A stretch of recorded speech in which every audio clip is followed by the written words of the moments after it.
Okay, I'm here. Hello, everyone. I'm here. We're live. We're live. Are we? We are? Wait, Peppino, what are you doing here? We had to zoom in here real fast to catch up, so I figured it would be appropriate. Huh, wait, there's only one thing missing. Gonna get funky!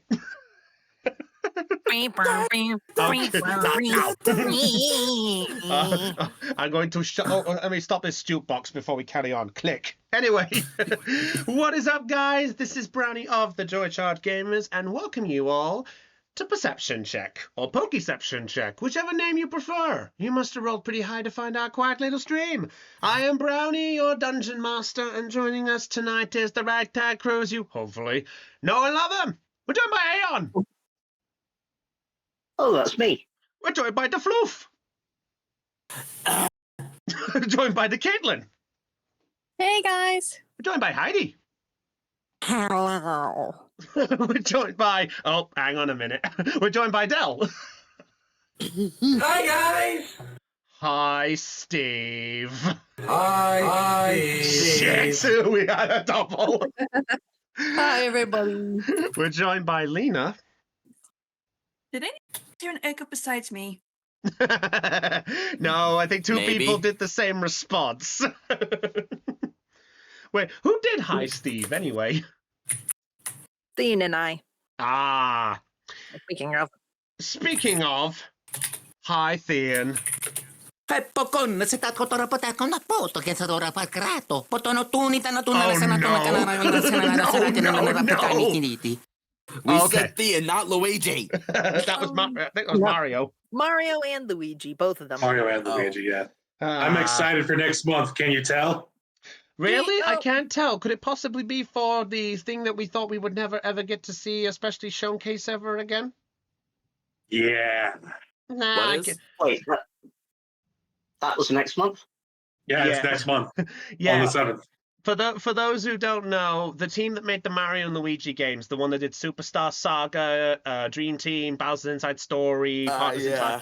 Yeah, it was said, it's obviously said they filed for bankruptcy, but the fact that we are getting another Mario and Luigi game, a lot of people are like, who did it? Who saved? And it's the people that made the Diamond and Pearl remix of Memory Serves. Oh God. I don't know if I feel hopeful anymore. I seriously hope they live up to Alpha Dream's standards. If they do not, Well, I Calm mean, down. they did such a Look. great, Look. they did such a great job with the Diamond and Pearl remakes. I'm sure nothing will go wrong. Look, how have you know about look, this? Paper Jam was a disaster in the fact that they Wait. really just fucking ragged on Luigi. Like, only tried to Oh, dear. destroy him. And I don't like that. Anyways, I'm looking forward to Brothership. I was about to pan you, Thean, but thank you. Are you all right, Caitlin? You were about to say something. I was gonna say, oh, you mean Pokemon Brilliant Mid? Brilliant, mid, and shining. Meh. Simple. Okay. It's simple. They did what they needed to do, but they didn't do it great. Anyway, we're not dawdling. We've done enough talking about mid. How about we talk about something really, really exciting, like a Brownie D&D game that has hopefully given you guys some fun. And I've got a kitty cat on my lap. Kitty cat. The cat gets a thunderous applause. And I have existential dread on my lap. Oh, hey. And I've got a rock. I've got a dark turd. I have diabetes. Try to kiss. Anyway, how about we get started? Oh, I do. Oh, wait. Is that it? Wait, hang on. I see that. Is that latte? Yeah, that's latte. Latte. Where's Kato? One of the only ones that Yeah. one of the only ones that like me. Aw. Hey. She might still. Yeah, right now she's just chilling. So, also, Kotlol, Kotlol has made me feel old with this. Kotlal has subscribed for 85 months to JCG. God damn. I Dang. feel old. Heidi has hit us up with the Prime. Oh, cool. Anyway, and then hype. I'm trying to. Train indeed. Anyway, last time on Poke-Ception. Gesundheit. Morty, stop, Morty. Stop. I'm trying to stop. There joins and I hit stop. Stop. Stop. Okay, wait. I'm okay, wait.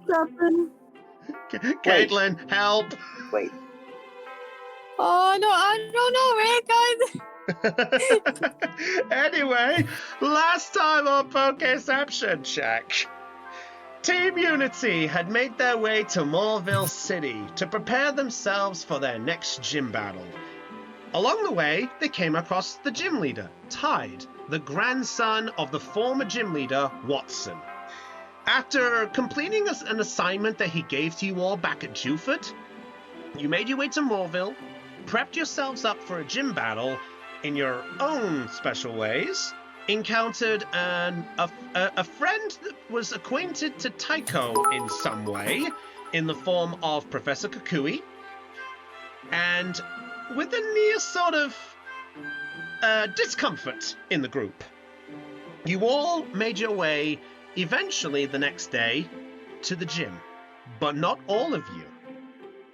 As Katrina, Kemplar, Tycho, Shiksona, Holly, and Arlen prepared themselves for the battle, Elizabeth chose to step to the side to keep out of it to let the others do their fun, while also Momoko was dealing with a task of her own, after promising to have a sort of one-on-one moment with the Pidgey and Talo, along with Professor Kukui, in trying to soothe the wounds of war between those two burbs.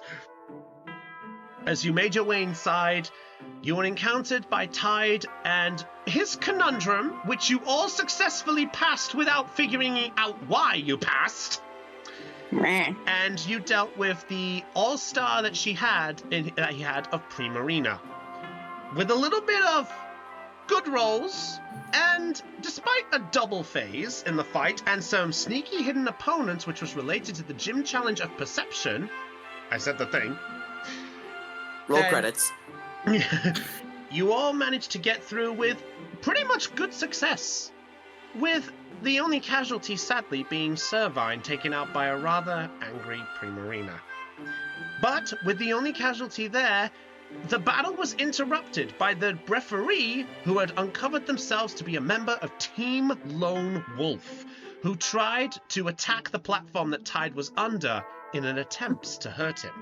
But thanks to a great sense of perception from Elizabeth and a great warning, Tide jumped out of the way and decided to happily give a rebuttal back.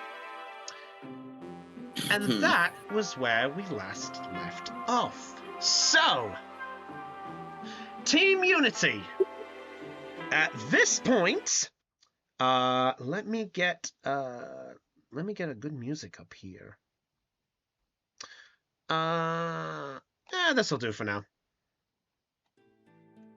It's a mysterious moment.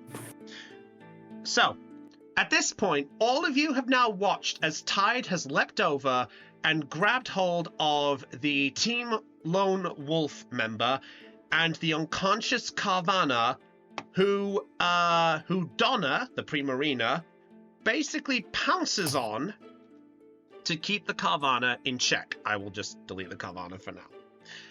At this point, all of you have now got out of combat, and Shiksona is currently looking at the Pokeball. Servine is not even paying much attention to much else, but just thinking of how that battle went.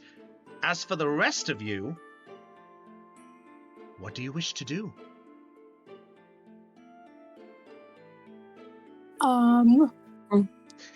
So just know currently the rest of you are still on the platform at this point, while Elizabeth is still on the side. So that is currently where you guys are out of combat. So you are welcome to move. You don't have to move your characters, but if you tell me for the context what you're doing, we'll go with that. Can I have Mochi move closer to Holly? Or do I have to roll another jump? No, you know what? Okay. Concerning the battle's over, you don't have to make any checks. I will tell you that the battle is over. Nothing else is there. Oh, So if you want to Alright. make some jumps and do things, you can say that. It's fine. Although if any Pokemon goes in the water, there's a random Sharpedo. Kidding. Oh, did you get rid of the Carvana? Yes. I was gonna do the Pokedex entry on that darn thing. You should have already had the Pokedex entry from before, right? You No, did. I asked if I could squeeze them in at the end of the last session. Oh. He's gonna wait until the start of Okay. You know what? Sure. I tell you what, Thean, make your rolls for each of the Pokemon, by the way, and we'll do them all in one go. this. Okay, well, I've already rolled for Carvana. Yeah. So I'll here let we him go. do that. All right. Thean? Carvana, Oh, the go ahead. savage Pokemon. Oh, Carvana, the savage Pokemon. Hordes of Carvana swim in the rivers. And when any poor soul steps their foot in there, they bite it clean off. I can't Fake. tell if that's an actual one. Fake. I think that's fake. It's fake. All right, Yeah. next one. That actually sounded legit. I based it off of what I remember from real piranhas. Yeah, I was thinking I was thinking to myself, nah, that's fake. I know Pokemon I know Pokedex are dark, but I don't think they could go that dark, especially for Carvana. Politoed, the frog Pokemon. It gathers groups of others as their leader. Its cries make Poliwag obey. Real? That's Fake. real. That's Yeah, a That's real. real. Who's it? Yeah. Wait, what game's that? Diamond, Pearl, Platinum, and then I think a Gen 5 game. I already closed the tab. Fair enough. All right. All right. And then who else was it left? Castform, the weather Pokemon. Oh no. Did you know that this Pokemon does not have a sandstorm form? I find that bullshit. Wow. Methinks, just a hunch. Methinks fake. Yeah, that one was That's fake. Yeah, Okay. it's real. So- Mine doesn't have a sandstorm form. It's stupid. I mean, it's stupid shit, but still. Could you imagine, All right. though? So is that all of them? Yeah, oh that's. my god. Did you do That's all of them. Ludicolo? Did I do? Yeah, I did Carvana. No, Ludicolo. Oh, I did that in the middle of the battle. Yeah, last time we Ludicolo did was it. done in the battle. Okay. I made the mark of that. Okay, so all of you there. So at this point, Tide is gonna grab the member and he's gonna slowly bring the pair over, and he's gonna bring this. He's just gonna bring them over to your side at this point. Donna is gonna swim right over as well, staying in the water. But the eyes are on the Carvana that she's keeping an eye on the Carvana. Yeah. As they pass, Katrina's just going to glare at the lone wolf member for interrupting the battle. The Yeah, lo- Bar's got his arms crossed and he's trying to look mean, but he can't. Holly kind of just is kind of thankful that the battle's over. Like, oh, thank God. But she looks at Ty like, are you okay?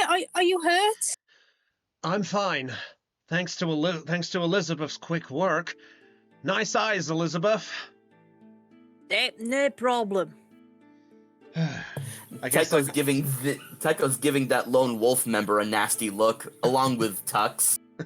Tubbs is trying. Okay. What's Arlen doing at this point? Might as well fill off the set. I imagine at this point, Alan's just scooping Lady up. Fair enough. Oh, Lady's just gonna nuzzle against you as much as it can. it's trying to dry itself off. Sure. Alright. So Ty's gonna look and goes, now then, I believe you have some explaining to do. Who are you? And pulls on the rope. What were you doing in my gym? The lone wolf member is going to stay silent. Um, Okay. Does Tide know he's a lone wolf member? You guys would because you all rescued Holly from from these members from the ship. Yeah. Oh yeah. Yeah. yeah, Okay. Holly is kind of like just like immediately just tries to like she steps back away a moment, like standing next to someone and not looking at the lone wolf member. Fair enough. Yeah. Katrina's going to approach as close to the edge of the platform as she could, and she's going to just look at the lone wolf member and talk, and then she's going to use Lear on him. You're gonna use Lear as a... Okay, roll for Lear. Oh, wow, a 12. Okay, you know what? Let me roll a contested D20 against that, just to see if we get somewhere. Alrighty. Let's use the metal dice that Heidi gave me a long time ago. Still love these things. Yay. Providing this isn't a 1. He gets a 1, immediately throws them out. Well, thanks for this gift. Kidding. Okay, no, doesn't beat that. Got an 8. So he's just going to quiver a little bit and goes, I am saying nothing. This doesn't concern you.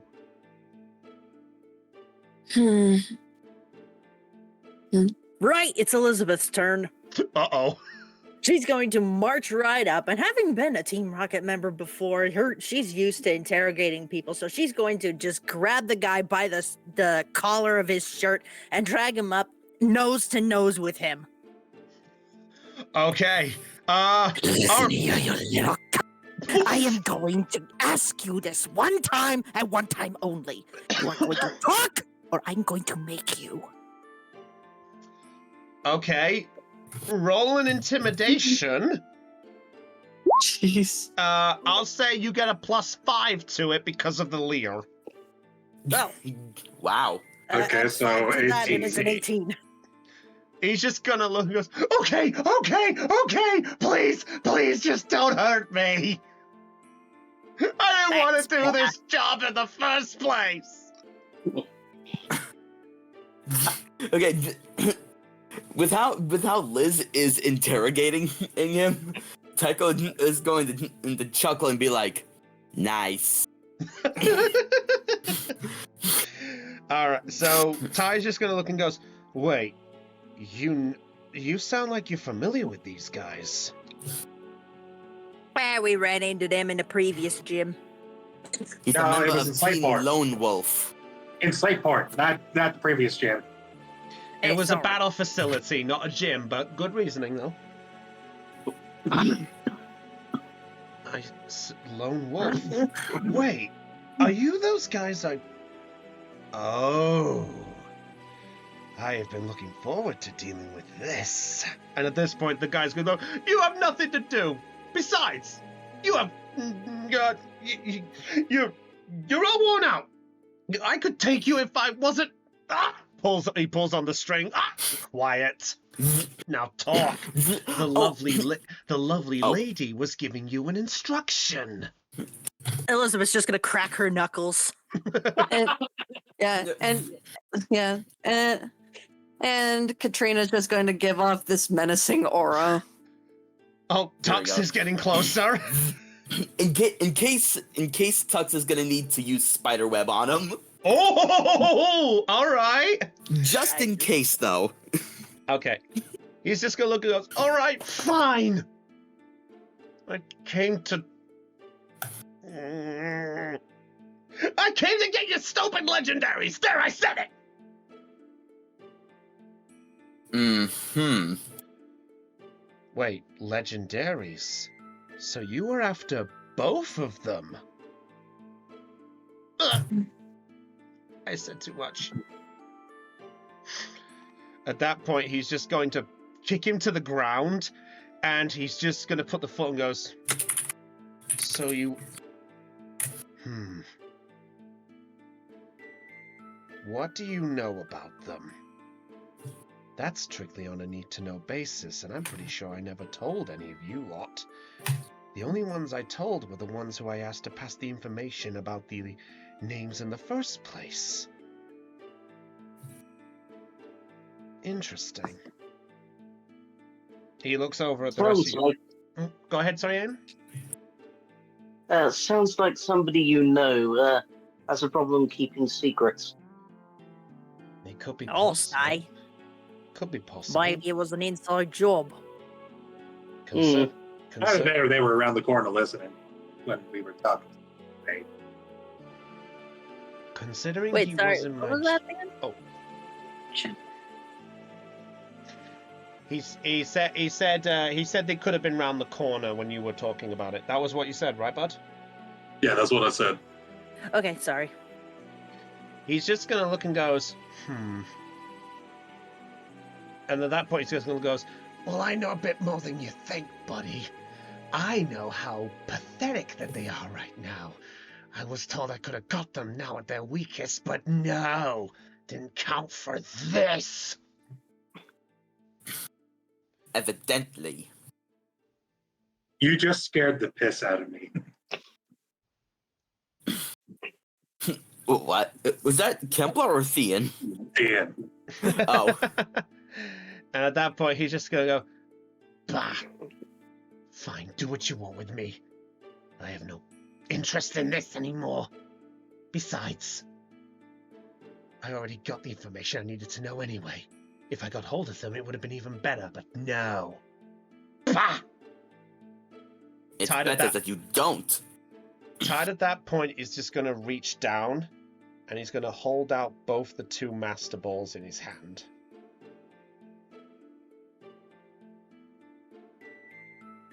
So they're aware.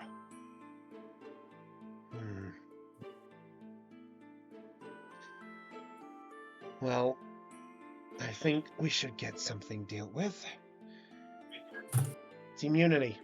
I may need your help on something, but I think first things first.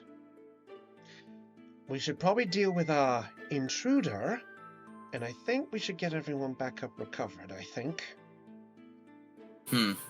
Sounds good. At that point, Shikson is just going to cling to the ball and just look up with a nod. It might be an idea, yeah. Tide at that point is going to nod and goes, good. You lot get yourself to the Pokemon Center. I'm going to go make a phone call and see if I can get the guards to deal with this little trespasser. I'll fill you guys in back at the center and give you guys we'll figure out what we'll do involving our gym battle, since it was interrupted. Okie dokie. Is that alright with you? Sounds good. Fine.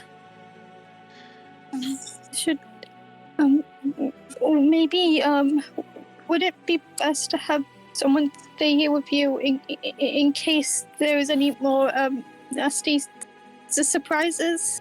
Just in case. We don't know if you're still in danger, Tide. He looks over at you. I presume I know what you're physically... are you physically showing how nervous you are around this? Yeah, she's like literally like so uncomfortable, and like she has like a slight little like terror. Yeah, like a little whimper. Yeah. No. Oh, God bless her. Yeah, Tide's gonna look at you and give almost like a reassuring smile as best he can. And he goes, don't worry. I appreciate the concern, but I'm not quite alone, remember? And at that point, there is a splash in the water, and the Politoad comes up out of the surface. And he just goes on the middle platform, and he just goes, Politoad, Politoad, Politoad. I have some extra assurance, but it might be better if you were going to try to come help. Maybe better if you guys get rested up first. After all, if you're not full strength, how can you be of full help? Right? Yeah. Don't worry. You're talking to Morville's gym leader. You're talking to the spark of the ocean. I got this covered. Yeah, we'll meet you at the Poke Center, Todd. Good. Oh, one other thing. I heard that your friend Momoko was dealing with a job with the guards as well. If you somehow see her or see any of the guards on your travels, could you let them know the situation if I don't get a hold of them first? Will do. All right. I'll trust you guys. Get rested up. And I'll see you guys in a moment. All right, so what's the plan, everyone? Guess back to the Poke Center. Yeah, Poke Yeah. Center. All right. Back to Yeah. return opener. Yeah, she recalls her. Oh, whoops! I did not mean to do that. She recalled herself. She recalled herself into nothingness. Don't worry, we'll It's change to drunk. the Pokemon Center so it's easy for you guys.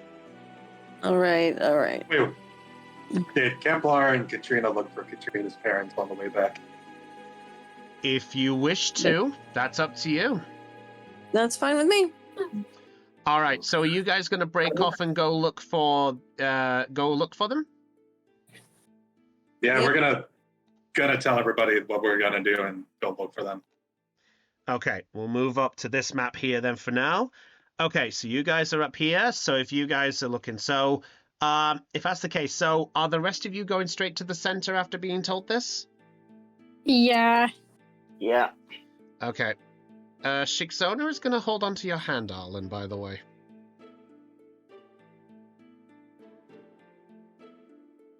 Hey, everything all right? Yeah, I just might need some assurance, that's all. If that's okay with you. Sure. Look, I know Servine went down during all that, but honestly, we couldn't have won that fight without you. Yeah. Thanks. Yeah, let's get her healed up. Sure.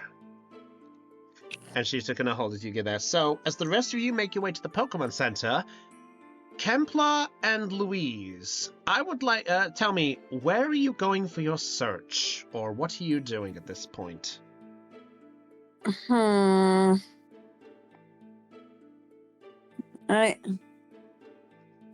It's not sure.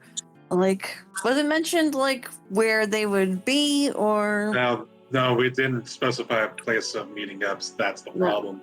no? Part of the reason we had you participate in the gym battle was in hopes that they would go to the gym to see you. And I'm guessing they weren't in the gym. They are Probably. nowhere. They are nowhere in the vicinity. No. Oh, all right. I know who we can call then. Good. We can give Rook a phone call and see if he can help us meet them then. Fine then. So you're going to give Rook a call? Is that the plan? Yep. Yep. All right. So you begin to just confirming. Is it Kemplar who's calling? Yeah. Okay, just confirming. All right. So as you start the call, it rings once, twice, a third, then a fourth. Hello, this is Rook. Hey, Rook, it's Kemplar. Oh, Kemplar, how you doing? I'm Not back. too bad. How about you, Rook? Not too bad.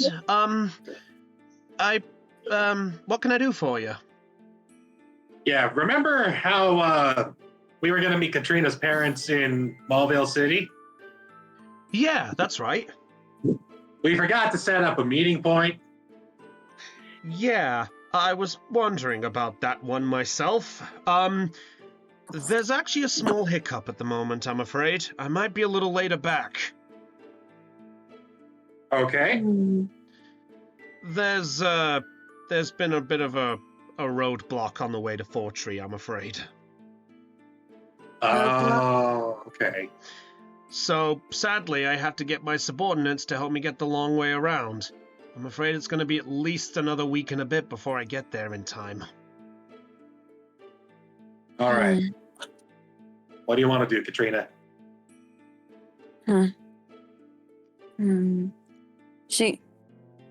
Where is this roadblock? The roadblock is currently along the road heading up to Fortree. It's close to the western side near the Weather Institute. Which, to bring up the map for everyone, Here is the map. where do you wish to go? Let's get up the map, everybody! Here is the I need map. to shut. So All right, so to bring up you're where the done. weather to bring up where the Weather Institute is, it is currently here on Route 119, and you guys are here. I don't see the map on screen. Wait, it should be on roll. I see it. It should be on roll 20. It should have loaded up a new page. Okay, mine's being okay. My roll 20 is being weird then. All Hold right. on. Just Let me. Okay, there we go. Now Yeah. I've got the map. So you guys are currently here. Oh, Oh, thank you, Alright. Stan. That's where you guys are. You're currently at H. The route that was intended for Rook was to go along 118 and then up to 119, and the Weather Institute is currently where Thean is there. Unfortunately, there's a roadblock. It's not by dancing men, is it? oh no. Thank you. I appreciate that. Who's dancing for no reason and will disappear for no reason? There we go. We'll move things back. There's a power outage along that route. No one's allowed to. What are you talking about? There's a person right behind him. He's working. Not walking, working. But yeah, he's the Team Flag Run. I know you need to get through here, but I ain't moving. The smartest enemy in all of Pokemon. Yeah. Anyway, yeah. So unfortunately, my colleagues are going to have to get another way around. They're currently on their way to deal with the roadblocks, so they should be passing through Morville any minute now. However, before I get to Fortree, it's gonna be a while before I can deal with that. I'm sorry I couldn't get there any earlier, but if any situation comes up, I can try to get there faster. All right. Well, we just had our gym battle in Mauville. Not sure what's going on there. So I saw. At that point, by the way, you suddenly hear the sound of the phone being taken off of Rook's hand. Like the sound of... No, what are you doing? Give me that! At that point, then he goes, hello? Hello? Who's this? Hello. Hello. This is Kemplar. Oh, Kemplar! Sorry about that. This is actually Rook. What? I would like to apologize. One of my colleagues wanted to have some fun. Yeah, he goes, yeah, they've... I apologize. He grabbed hold of my Pokegear before I could get there. Truthfully, I overheard the situation a bit. I heard about your gym battle. Though the connection did seem to disappear off the TV for a bit. What happened? Team Lone Wolf intervened. A single guy tried to attack Tide. We technically the battle was won through interference. I see. Well, that's... Wait, did you say someone was attacking... Did you say the Team Wolf was attacking Tide? Yeah, one guy went and attacked Tide. Did he say why? Trying to get legendary Pokemon off of Tide. The phone goes silent. And then a voice is suddenly heard. Oh, shit. They didn't get a hold of him, did they? Tide? No. Tide's fine. Thanks to Elizabeth's quick thinking, she managed to give Tide enough time to get out of the way before the platform beneath him was destroyed. That's good. I was really worried about that. I'm sorry. I guess... Well, since you... We were aware on Tide holding on to the legendary Pokemon, so Tide's been under our radar's protection for a little while. I just didn't think anyone would be dumb enough to try that, especially knowing the fact that he had legendary Pokemon on his side. But knowing you guys were there, that's made me feel a little assurance. And there is actually some news to pass on which could maybe brighten the spirit up for you. What's that? We're currently about 6 hours away from Moorville. Oh, you're with Katrina's parents still, right? Yes, we're currently actually on the road. We've just stopped off for a small break, and then we'll be carrying on the rest of the journey. We'll be there in a couple of hours. So there's no roadblock. What do you mean a roadblock? And at that point you hear a snickering in the background. Thomas! I'm going to quickly write that name down because... At that point, tell... he just calls out on the phone. I'm sorry. Thomas is a new recruit with us, and he believes that it's so much more fun to cause some havoc for his elders. If he calls me that again. And at that point you hear Thomas goes, "Come on, Grandpa! We won't get any younger if you stick around!" So his philosophy is, it's just a prank, bro. Yep. Yeah. All right, well, thanks for clarifying that. Louise, are you okay with staying in Lawville for a bit? That is doable. All right. Well, would everybody be fine meeting up at the Pokemon Center then? The Pokemon Center? Are you guys just finished up then? Yeah, our team's on their way there right now. Okay. That's good. That's good. Okay. In that case, yeah, that probably would be an idea. We might have to find a place to set up the camp and things. Not camp. We might have to find a place to park up and stuff, but we should be able to make it into the city soon. Just keep yourself there, and I'll ring you when we're approaching the vicinity, just in case you guys have to disappear off anywhere. All right. Probably call Louise's cell phone so that... Or not Louise's, Katrina's cell phone so that she knows. Understood. We've kept the communication a bit from them for a bit, but I figured to have a private word with you all so that way it could be easier that way. Just to let on that both of them are... Well, they look apprehensive at the moment, but hopefully this will go down all right. I can't guarantee anything of a pleasant reunion or anything like that, but Kemplar, I just ask you to do one thing for me, bud. What's that? Keep an eye on Katrina, just in case. Will do, Rook. No worries. And Katrina?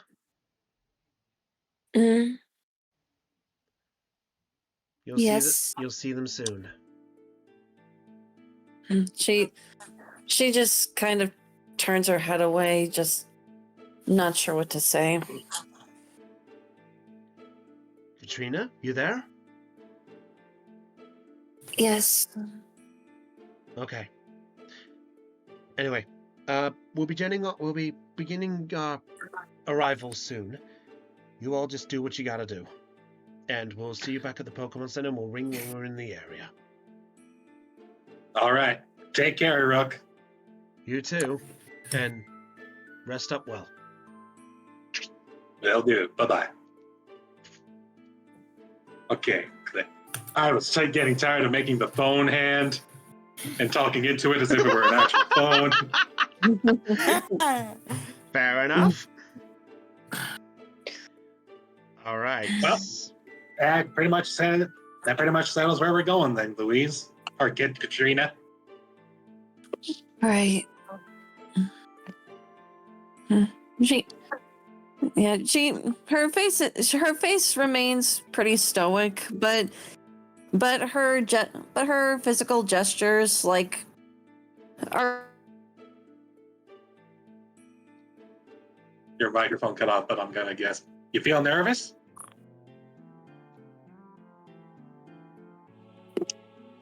Del? Did you lose power? I really hope not. Hi, Del. Speak. Are you talking right now? Yes, I'm talking right now. There we Okay. go. We can hear Okay. you, yes. Yeah, hello? Hello. Yes, hello. Hello. Oh, all right. All right. Okay, so sorry, but I don't know what happened there. Neither do we. Oh. All right, yeah, Louise just turns to Kemplar. Nervous about what? Meeting your parents. I fear nothing. You don't have to be scared something to be nervous about it. She just leans against the gem. I am unsettled. I have no memory of them. They'd be complete strangers. Well, part of the reason why we're doing this is to see if they could help jog your memory at least. And if not, then it's a chance to get to know them all over again. She glances down at the floor, just staring at her feet. What if they loathe me? So you are scared.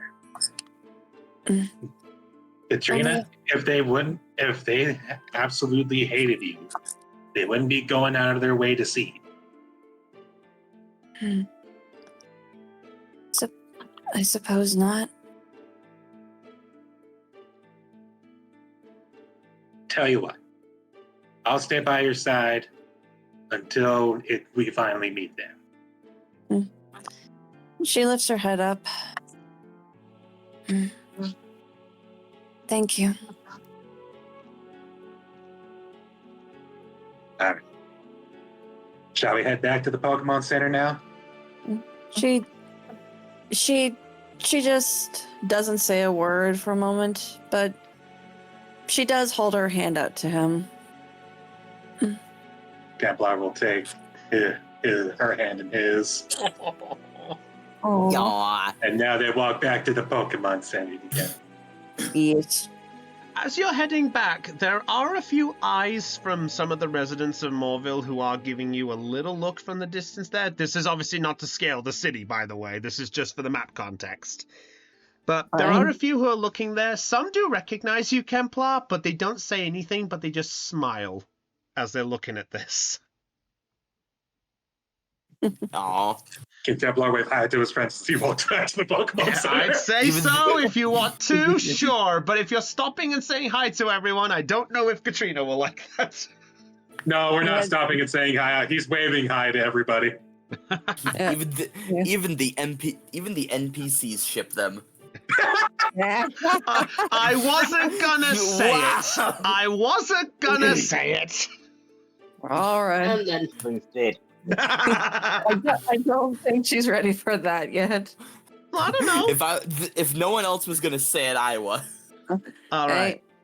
Hey, we'll see. No Okay. worries. Okay. Tycho, just as a note there, you're up there on the top there. Are you going straight to the Pokemon Center as well, or what were you doing exactly, bud? Sorry, I just wanted to check. I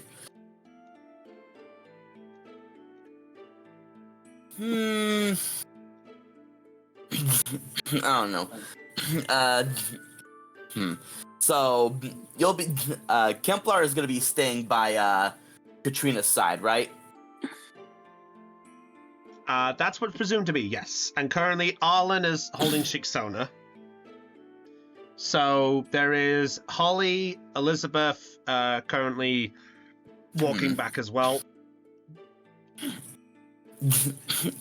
He'll wait until Elizabeth gets back.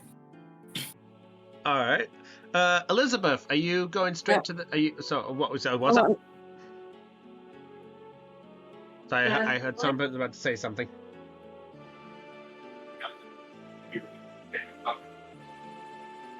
I think that's just background jitter. Oh, fair enough. Oh. All right. So, meanwhile, while this is all going on, Momoko. If Lena is around. Yes. Hello there. Hello. All right. Hello. All right. So, Lena, on the side, if we have a look there on the side, you'll see that there is Kukui in there. So, as all this is going on, Momoko, you are currently heading back to the Pokemon Center with Kukui with the Pidgey and the Tailo in hand, I believe was the plan, correct? Yes, sir. That was the plan. That was what we discussed last time. Okay, thank you. So, at this point, welcome. the Pidgey is currently just sort of nervously but still wary, is sort of still in your arms. The Tailo is still in Kukui's arms as he's walking by. So on the way back, are you doing or saying anything in particular, or what are you doing in this scenario? Basically what I'm doing is I'm cradling the Pidgey in my arms. I'm just giving it reassurance that everything's going to be okay. We're going to get it fixed up. Okay.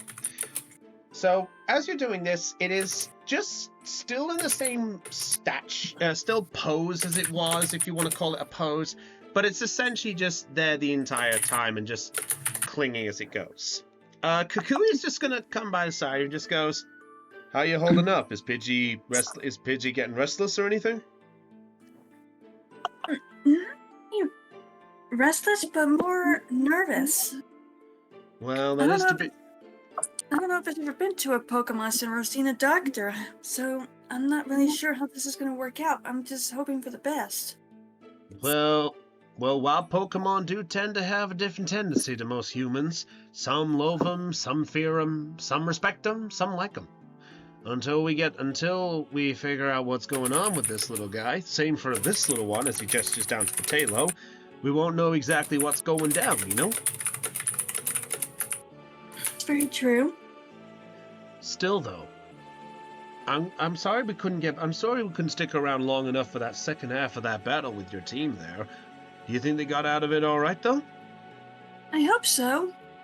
I really do. I just don't know what happened. Well, I'm sure we can probably go greet them at the Pokemon Center. They'll probably be there ready with open arms with a victory. Either that or they'll need a friend to basically comfort them that it all went south. Either way, I'm sure they'll be happy to see a friendly face or two. Fine. Anyway, shall we get going, Missy? Sure. Alright, so are you going straight to the Pokemon Center in this situation? Yes, sir, I am. Alright, so I will say, for the context of things, Arlen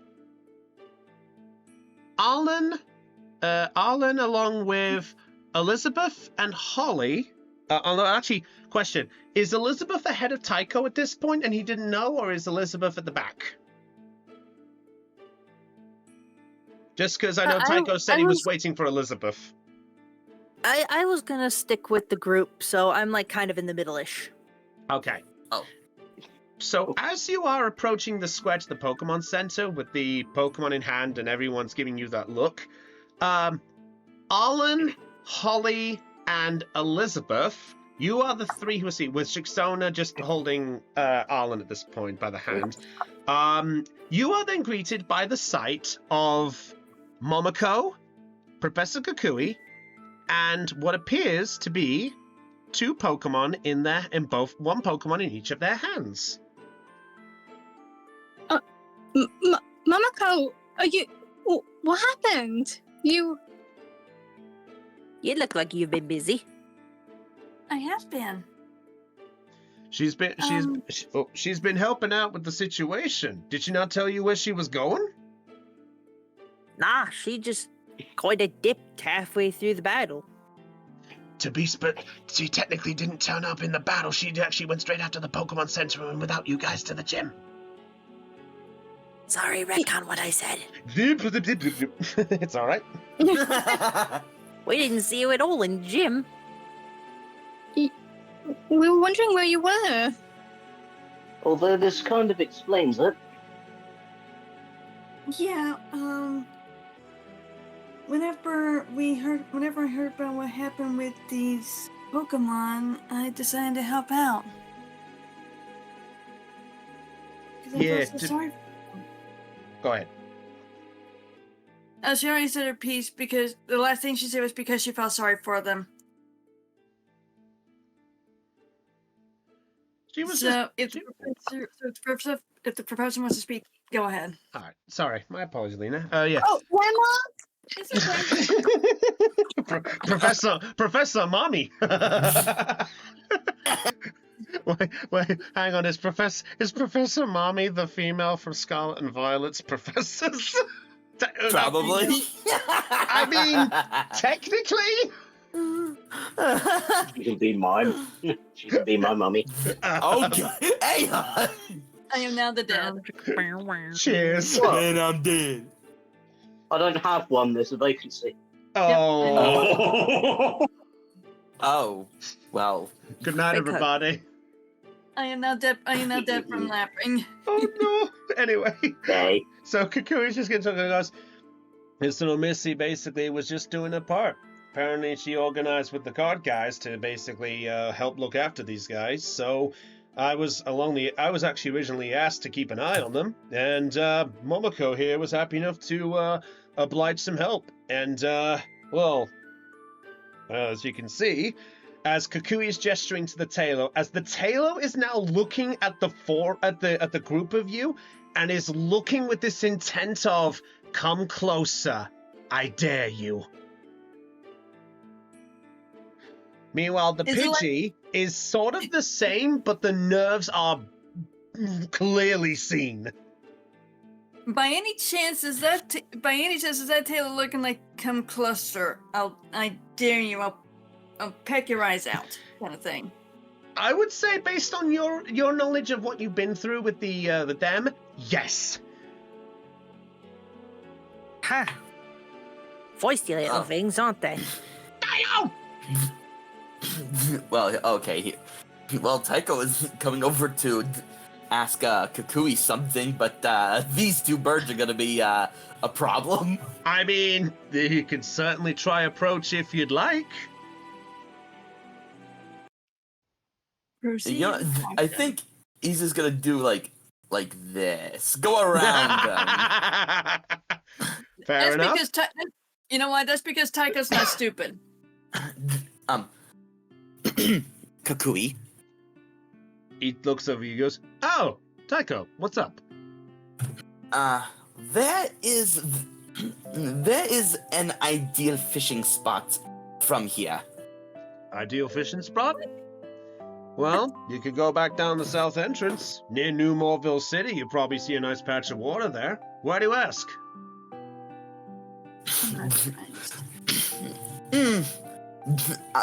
Now that the battle is over, I think I've earned myself of a little bout of fishing. Wait, the battle's over? Mm-hmm. Last that we saw you guys on the TV, you guys were dealing with the Primarina getting into a rather predicament. Right up until a member of Team Lone Wolf wanted to score everything up, but we were quick to subdue the situation. What? What happened? Yeah, turns out that the Lone Wolf members, they were after Tide. Seems like Team Lone Wolf is everywhere. Momoko then raises her hand. What were they after? Tide's legendary Pokemon. They were Are they after. alright? Wait, they were after his legendaries? Mm-hmm. Are they okay? Yeah, they are. Fine. But we need to find some guys, let them know the situation so that they can get this lone wolf members, get him interrogated properly. Is Tide okay? Tide's fine. He's gonna meet us at the Poke Center soon. Well, that's good. To be honest, I was half worried about. And he looks and goes, I presume Aw. that you are aware he had a Tapu Fini, right? Mm-hmm. Yes. Well, I'm glad that one was. You know what? I'm guessing Tide said he'd spill the beans about the whole thing, right? I am a little disappointed. I was really hoping to see one of those in action. Well, keep things all coasted, and you might get your wish one day, bro. But until then, it's such a future sight. It'll be such a future sight if you'll be able to see any of those in the future. Then again, with recent endeavors, things are picky. Oh, You guys were going in the center, right? yes. Perhaps me and Momoko were going to accompany you, so maybe it'd be better if I take over the explanation. Because to be honest, that's why I was here. Fair enough. So, what's the plan, guys? What's going to happen? Into the Poke Center, I guess. Yes. Very well. Before Liz goes in and Tycho will want to speak with her. Better catch her. Okay. Sheesh. She's going in the center. Kukui's going to look over at Momoko and just goes, shall we? Yeah, why not? Tycho will go in with them too. Alright. Shiksona's just going to stay holding Arlen's hand at this point as well. And I presume Kempla and Louise are... What are you two? Are you guys heading to the center at the same time? Yes. Yep. Okay. In that case, we shall move things up in here. One moment while I get the extra part. Okay, there we go. Let's get into the center.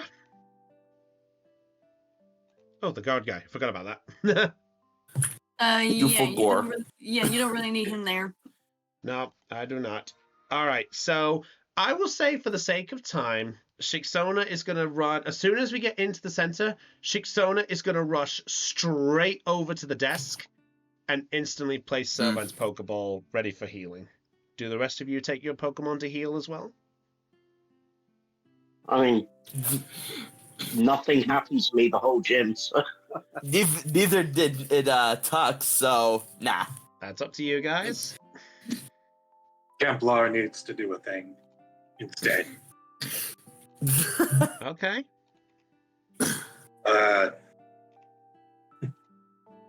So remember that gets his card thing? Yes. Yeah. Time to actually do that in a quiet corner of the Pokemon Center. All right.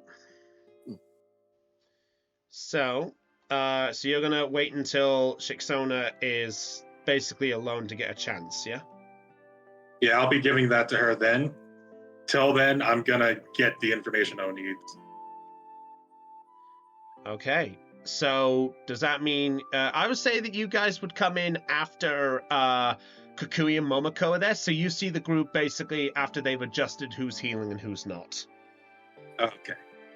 So Parky, so I presume everyone's moving over to the side there, it looks like. Yeah. Where the couch is. All right. Momoko. They're comfy. What are you doing with Pidgey? Is Pidgey going to the center, or are you holding on to him still? I'm gonna take him up to the front desk and ask Nurse Joy to have a look at it. Okay, then I will say that the tailor will do the same. So for the context of time, I will move them up, and I will say that anyone who wants a Pokemon healed, you can have that opportunity to do so. Meanwhile, after that's happened, Kukui is going to walk over and join you guys on the couch area. So is anyone else joining on the couch to hear this information or not? After I drop the Pidgey off at the desk, I'm gonna go over to where the sofa is. Okay, that's fine. I will say Shiksona's just going to wait by the desk. She's just going to stay to the back there. Oh, hey, Kristen. Yippee! 3 months. All right. Holly, what are you doing? Wait, is Caitlin here? Caitlin had to go take Caitlin care had of to something dip. with her mom. Oh, She'll she be has to back. help Dom. All right, no problem. All right, Yeah. that was 2 left. Okay, I will say Holly will come over at that point then. She'll stay close to Kukui the entire time. Arlen, Kemplar, Katrina, what are you guys doing? Arlen will go over as a sit as well. Yeah. Okay. All right. Louise. Katrina. Sorry. It's all right. You're good. She's a. You know what? She's probably going to kind of sit at the table, just kind of thinking about like the meeting that's coming up in a few hours. So she's more. That's fine. Yeah, that's Kemplar? fine. All right, Kemplar, what are you doing, my friend?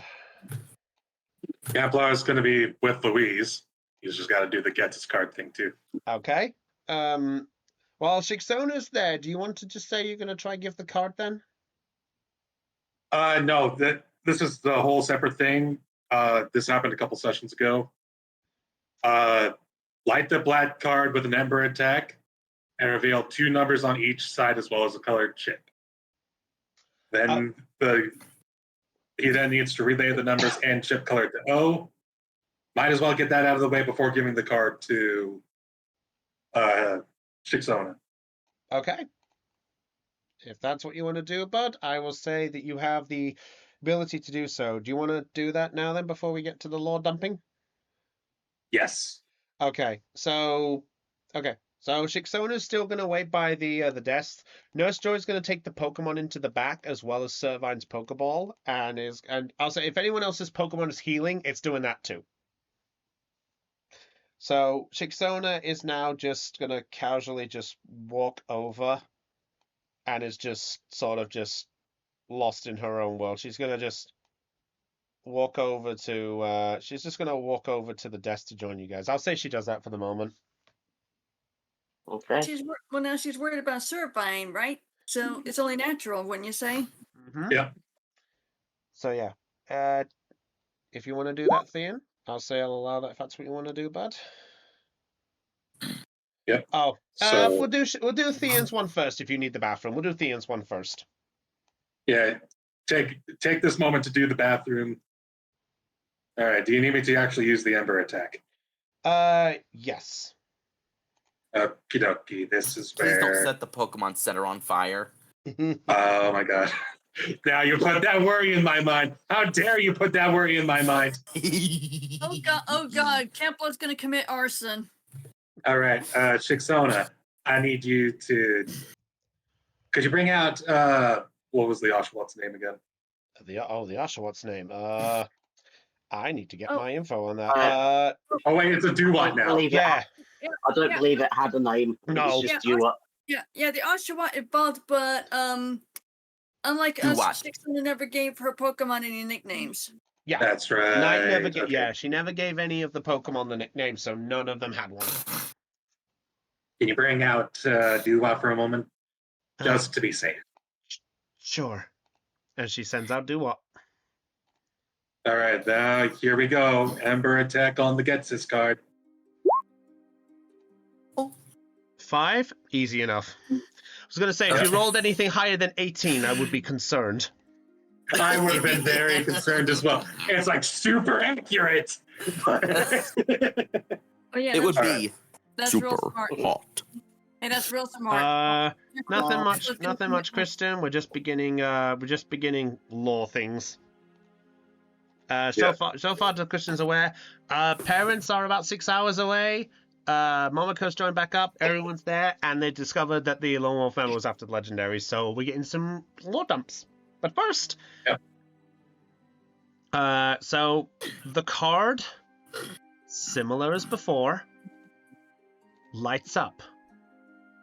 And there, on the back again, are the 2 numbers as before. I hear something in the back. That's me. Sorry, I'm muting until they stop. No worries, bud. Do you have the numbers again, buddy? Yeah, what are the numbers? Let me find my notes again. Shit. Please, if anyone has the numbers before I find them, please let me know. Fuck. What numbers? These are the numbers that are supposed to be on the 2 sides of the Gets card. Okay. 2 numbers on one side, then 2 numbers on the side with a colored chip. If not, I can go. If not, I've got them back here again. I'm hoping these are the numbers. I've written down 3 sets of numbers, and I'm hoping this is the right one. I'm so sorry. Your DM let you down. No. Okay. Okay, I'm gonna guess 420 and 69. No. It's No. It's 2 and 2. Unfortunately, 420 can't fit. Darn. Okay. So the numbers are, to pass on again, the numbers are, if I see this correctly, if I've got these wrong, please tell me ahead of time. I will double check this information. But the numbers are 5, 3, 6, 1. Wait, which 2 are on the back side and which 2 are on the chip side? Oh, sorry, it was 2 numbers, wasn't it? Shit, sorry. 5, 3 is on the non-chip side. Okay. And 6, 1 is on the chip side. Alright, and the color of the chip is Blue. Dabu-dee-dabu-die. Okay. Let me just make a note of that here, just so we got it. Just so we have Yes, this. alright. So I have my information. Yep, so this is what we're looking like, which means that the numbers that have to get relayed is 6, 1, 5, 3, and then blue. Okay. Right.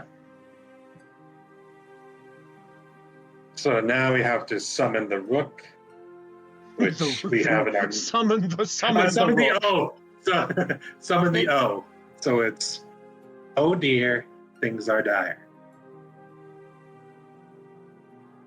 And that's the code phrase. Oh, do I have to make the phone hand again? Okay. Hello. Hello. You have called for me. Yep. Just wanted to relay the chip information for you. You have received chip information. Do tell. Yeah. So 4 numbers are as follows. On the chip side, we have 6, 1. On the other side, we have 5, 3. And the chip color is blue. So 61, 53, and a blue chip. Yep. Hope that helps you. I think it does. Tell me, there should be a serial number just in the corner of where the 53 is. Can you see it in the bottom right? Do I have to make a perception check? You do have to make a perception check.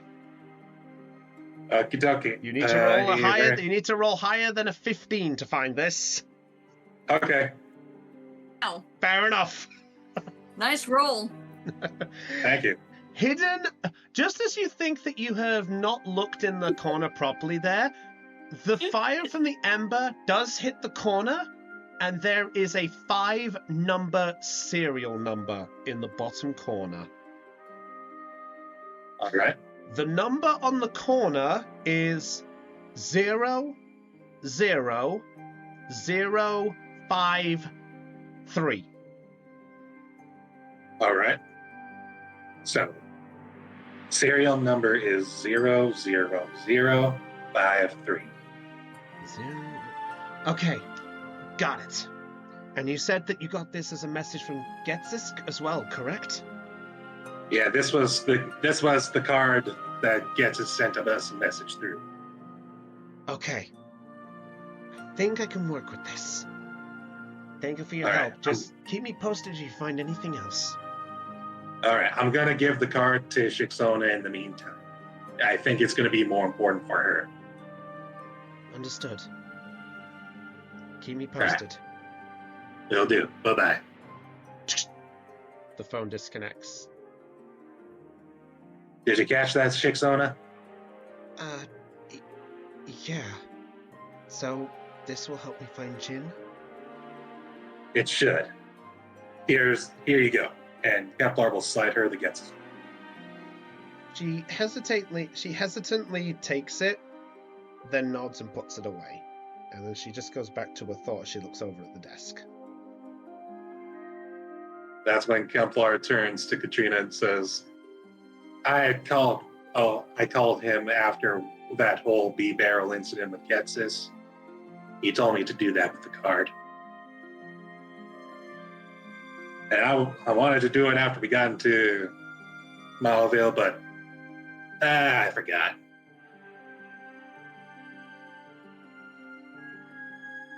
All right, I'm removing the whole instructions from Kemplar's notes now, so I can forget about it. All right. Fair enough. Okay. So do we move to the other group now? Yeah, I think it's time to begin lore dumping. All right. Oh. Oh, I have been waiting to share this. I have been waiting to share this information. This is gonna be fun, isn't it? Oh, you have no idea. All right. Give me 1 minute. Where the hell is he going? Where's who gone? I apologize. Oh, there he is. I will say, eventually making his way in, after bumping into one of the guards, he's going to make his way over. Oh, I got the wrong size character. There we go. Tide is going to rush in, and he's going to come in and see you guys and go, oh, there you are. Professor Kukui. Ah, the main man himself. Come in, Tide. Come in. I was just about to explain things. Well, don't explain things on my behalf. This is my situation too. As he jumps over the couch and he gets into the position next to Kukui. And he sort of mushes you, Tiger, and just goes, sorry, bud. You all right? Didn't catch you, did I? No, you're fine. Okay. What? So, at that point... I see a sandwich here. So at this point, Kukui's just gonna cough and goes, all right. So as you are aware, Tycho has probably informed you that he has been... Well, actually, what have you told them, Tycho? Well, I've told him that I was a representative to represent Hoenn for the meetup back at Alola. That's how we first met. Oh, right. So, things have been a bit more situational. Tycho, so he then looks over at you, Tycho.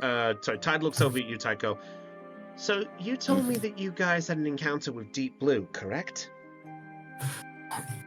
That we did? Tell me. Deep Blue, don't remind me, Deep Blue you said had been chosen to be the Kyogre candidate, correct? The successor to Kyogre, yes. So things have been acting a little bit more different than what's been going on in the Alola region. And But that's troublesome. Elaborate. It might be better if I show you. And he's going to hold out one of the Master Balls. And he throws it out, and floating above the table is the Tapu Fini. Oh, there it is! His eyes are lighting up. Oh boy. Momoko looks over the Tycho and she's thinking to herself, he's going into fanboy mode. And at that point... Warning, Pokemon nut engaged. Wow. What was that? What was that? I said warning, Pokemon nut engaged. Oh, I am my not God. gonna. Just confirming, when you say nut, do you mean Pokemon fanboy nut, or do you mean... Poke-nut. The answer is yes. Yeah. Did you know? Nah. I'll stop. Anyway, so the Tapu Fini actually then looks over all of you, and at that point it darts its eyes straight at Tide, and he goes, "It's okay, dear. They're all on the side." And she hesitantly looks over all of you with a very sort of scared, nervous expression. In fact, similar to how Holly was looking with the lone wolf member. Sure. Alright, Tycho will attempt to, like, he'll tell it, like, hey, we're not going to hurt you. We're on Tide's side. I want you to roll a Pokemon education check for me, please. You already knew what I was going to... Yeah. Go waves off. Yeah, And I that's a know your +2. skill allows you to change it, don't worry. Yep, and... Well... Oh! Okay, it's a +3 actually from both Elemental Connection and... what was that? Was it a feature? It was... Oh shoot, what? Edges? What the frick is it? Oh yeah, Scholar. Scholar, then go ahead and roll. Alright. You have to roll pretty high to deal with this. There's a lot behind this, I'll tell you that much. Oh! 22, no ones. All right. It looks over at you, and it does seem a tiny bit more relaxed. It at least is looking. It's still wary, though, but it's at least a calmer. At this point, Kukui then gonna interject and goes, "Nice interaction. That's the quickest I've ever seen any stranger get at least an attention." Thanks. She is a bit of a fixer-upper, though. Looks like. And at that happened, Tapu Fini then looks like, as it floats, all of a sudden, you see it wince in pain and falls onto the table. Oh shoot! Oh, no. Not now! Not now! Tide at that point gets What's up. happening? Stand back! And he pulls out, to some of you, which looks like a potion. But it's not the usual color. This potion is black. Tycho, shooting up from the couch to take a closer look, but then, when Tide said to stand back, he just sits back on the couch. So at that point, Tide begins to spray Tapu Fini, and as it does, you see Tapu Fini begin to wince, almost like it's in pain, but then relaxes, and you see it breathing heavily. And where the spray occurred, now all of you who are around on the desk area, you can see Tapu Fini's shell is no longer the purple color that it normally is, but is covered with thick, dark pink spots. Is this like a... Is the bloody hell? Shot in the dark, but can Kevlar see that from far away? I'll say you hear the noises, so if any of you guys on the desk area want to come over, you can. May Tycho attempt to discern what kind of... Is this like an illness? We'll get to that in a second. So is Kemplar or Louise... sorry, I did it now. Is Kemplar or Katrina coming over hearing this, or are you guys staying out the side? Kevlar only goes with if Katrina goes.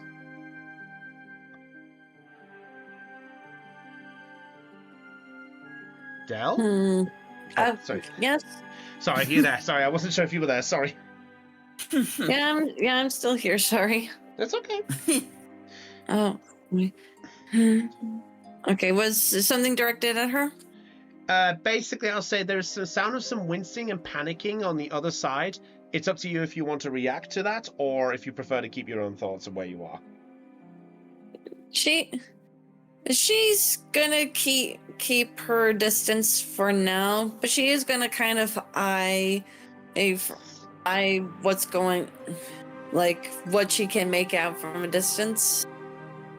And we'll only get closer if necessary. Fair enough. All right. Aeon, were you saying something during that? I swear I heard someone else besides what Floof was saying. Yeah. Professor Kui, would you perhaps care to explain? Yeah, I'll tell you what. Tycho, you can roll a medicine education check while this is going on.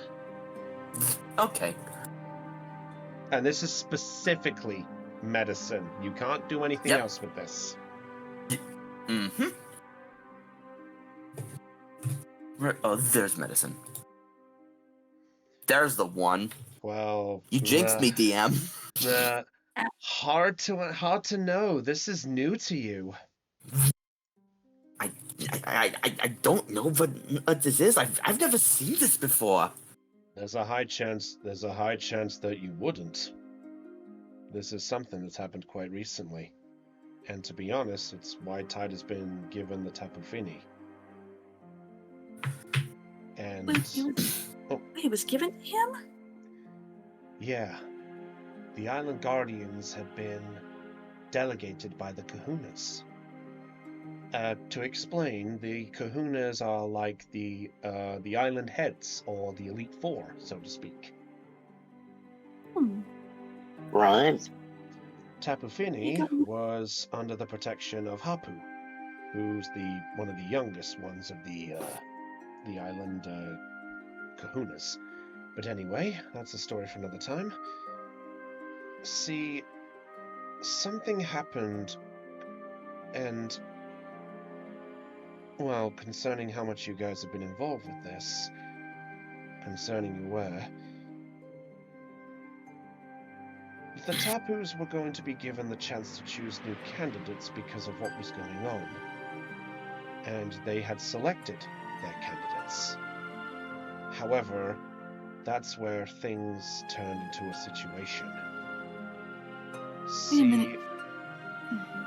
Team Lone Wolf intervened. Oh no, what did they do? See, that's the thing. When the Tapus had managed to select their candidates, they had successfully managed to give their blessings to the Pokemon in question. Tapu Fini's candidate was going to be an Azumarill, and it was given its blessing and the power was transferred over. However, before Tapu Fini could, shall we say, go off and rest to try to regain some of the power before it was finally able to be passed on, so to speak, Team Lone Wolf managed to intervene. You could say they caught her with the proverbial pants-down approach, and she was unprepared. And that's when things took a worse. They attacked her. And the Azumarill managed to get away, or so we thought. But because of how quickly the transfer process occurred, they attacked the Azumarill too. And whatever damage was done to Azumarill was done to Tapu Fini. Because of how weak they were after the transfer, they were suddenly more prone to this concoction that they were deciding to do. They basically had this gas, and when the Pokemon breathed it in, it started to cause problems to their immune system. Now, to normal Pokemon, this wasn't much of a hassle. Apparently, this is more affecting to those that have been chosen as the candidates.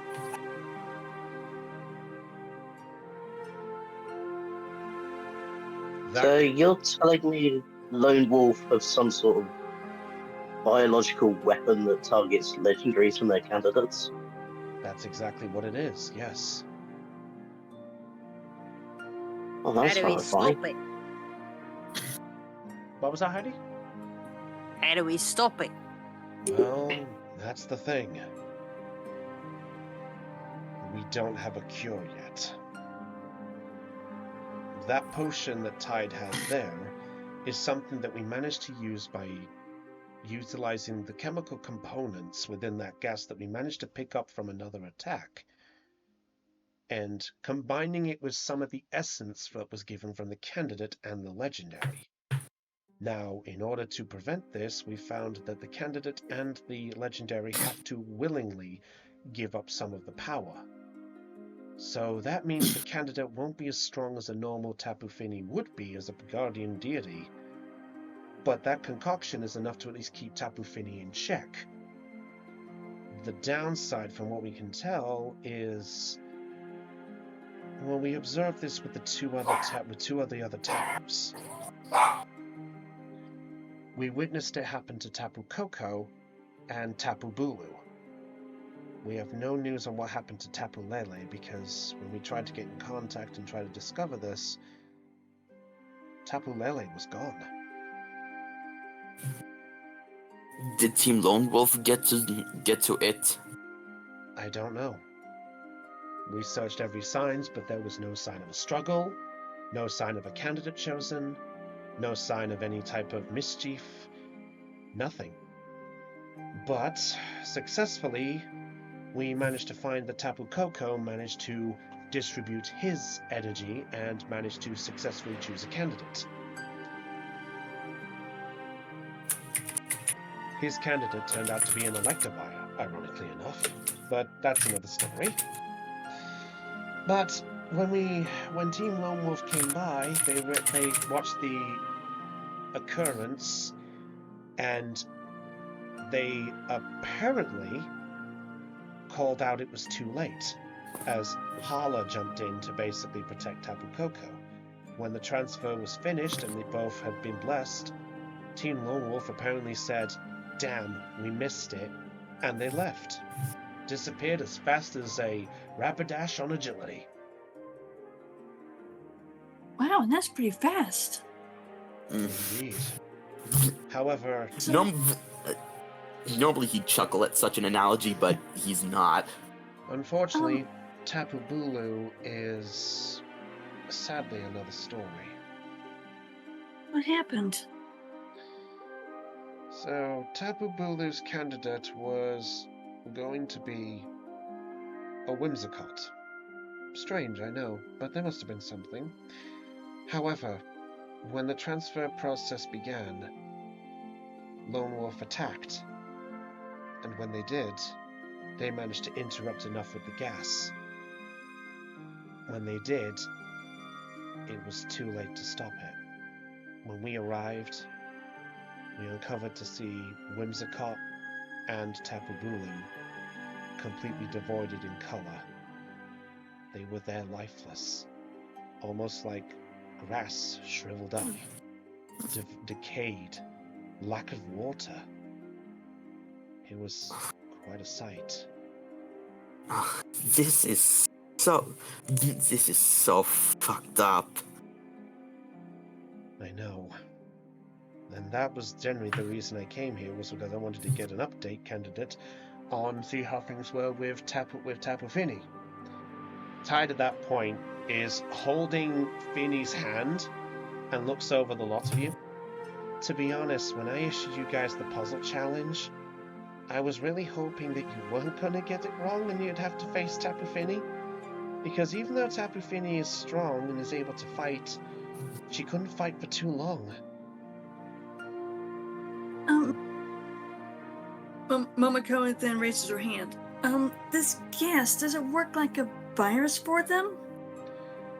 From what we can tell, it works like a harming gas. Apparently, it covers over their body and begins to decay over their body once they're he looks over at Kukui. Don't worry, I gotcha. From what we can tell, the gas affects the Pokemon on the outside first. Normally, when a candidate, as we've discovered, has been chosen, they are protected by an aura before they are generated with the legendary's power.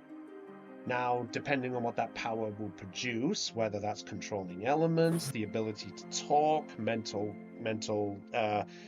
talking, whether that's a bigger form, power, you name it. Anything along those lines, they have to basically go off into a state.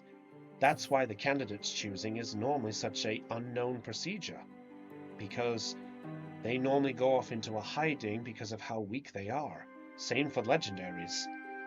The legendaries give up some of their power, so they're even in a weakened state. So until they can generate some of their power, or until they are basically put on other duties, they have to hide away as well. So how are lone wolf managing to turn up at just the right bloody moment? Well, that's something we don't know. We think, and this is just an hypothesis at this point, but we think they are somehow able to predict when a legendary is going to be picking the next candidate. But if that's the case, then why didn't they interact with you guys when you were at Deep Blue? Maybe it's Don't because Deep Blue was already chosen. So you think it could have been that they missed their opportunity to catch Deep Blue when the transfer was happening? That's possible. I mean, like, we can't rule that out.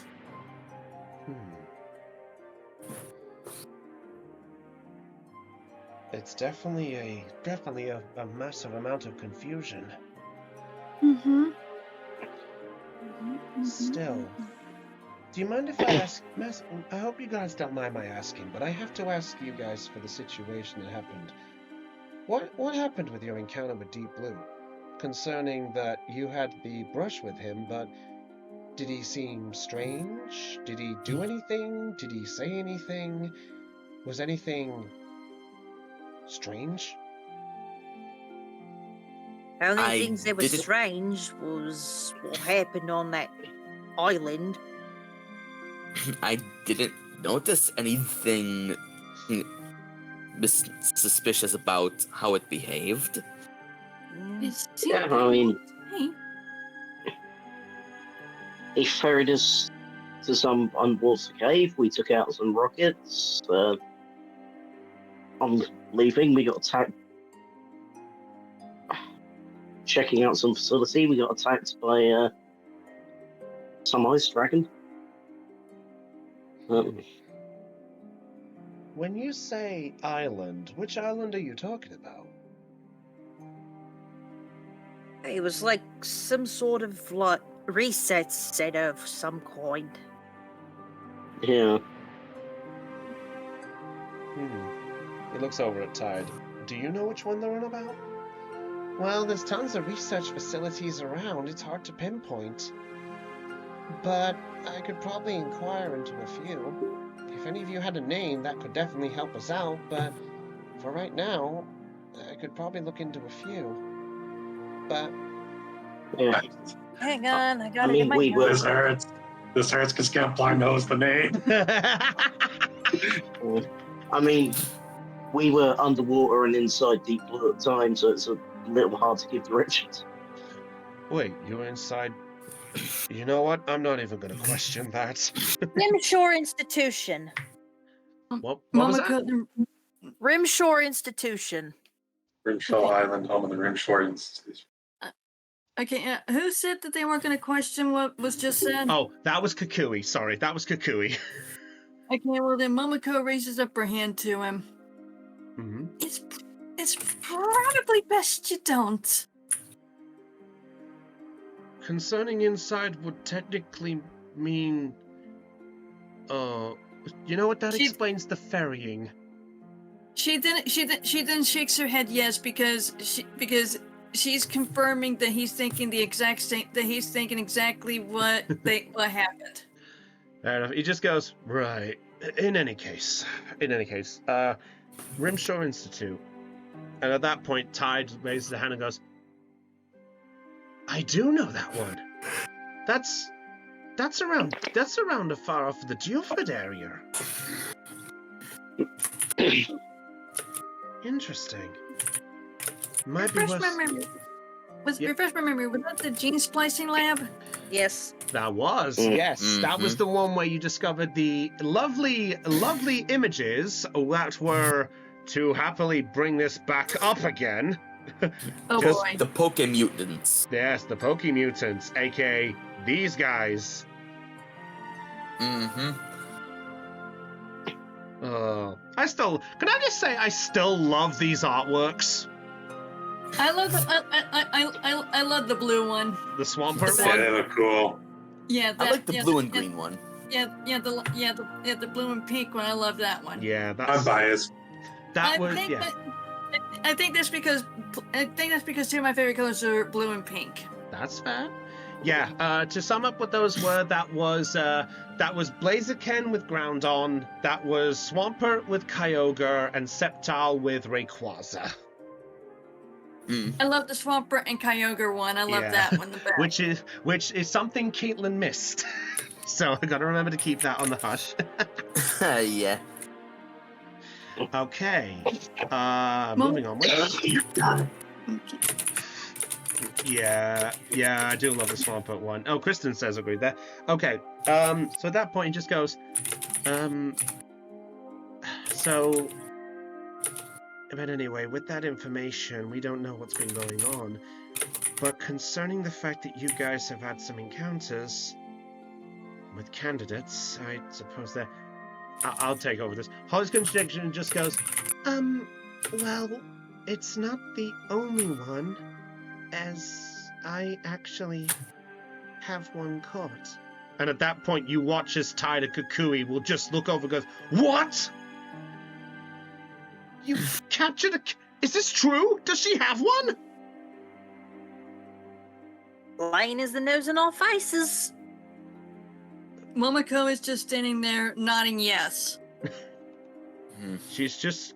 Holly's just gonna go, so I actually have an Absol named Sia.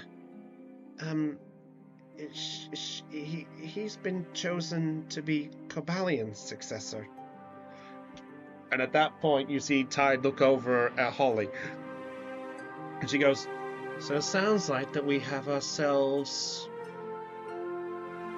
a sort of a common occurrence. In which case, I think this brings me to my next suggestion for you all. And I think this is a big ask, and this is probably crazy of me, as he looks over at Kukui, and Kukui just goes, I think I see what you are beginning to dig at. Team Unity. And Kukui will get up out the chair and look over you all. I think what my associate here is trying to suggest is, I think we may be requiring your help. Help with what? To become candidate guardians. Oh. Guardians. That's a big responsibility. Yes, it is. I understand it's a big ask, but concerning your situation and your strength and what you've been through, I'd say some of you are definitely capable of what they are. Like, as he looks over, like Momoko. You displayed a generous heart even to a Pokemon that was so hostile towards a human. With your demonstration to, even if it was a simple Pidgey, you showed no fear. And to you, Tycho, you showed no fear trying to go up to see how Tapu Fini was in the first place, even though the fact of that you knew nothing about what was going on. I'm passionate about this kind of thing. And And- Holly... Oh, sorry. Oh. You first, bud. And if Lone Wolf is continuing to be involved, I say I'm in. I am too. He looks over at Holly, and the fact that you have a guardian under yours, and you technically have a candidate in your Pokeball right now, I'd say you definitely have something to prove. Well, prove's the wrong word, but you know what I mean. Holly's just gonna look down at the Pokeball for a moment and just grip it, not saying anything. And at that point, Kukui's gonna turn to look over at the rest, to Arlen and Elizabeth. And I know to you two, this probably seems like the craziest thing you've probably ever seen, probably even more than as if you just discovered a Spinda with Tita Dance. But I understand it's a big ask. But if you need some time to think, you are welcome to do so. But just know that with what you guys have been involved with, I figured it was best that we asked you guys in this situation. And at that point, Tide is gonna sort of grip Tapu Fini, and at that point, as you can see, the pink spots have slowly begin to shrink, but they are somewhat still there for a bit as Tapu Fini slowly comes conscious and gently goes back to floating. And it looks over all of you. Momoko then raises up her hand. That spray that you sprayed on it, was it a type of medicine?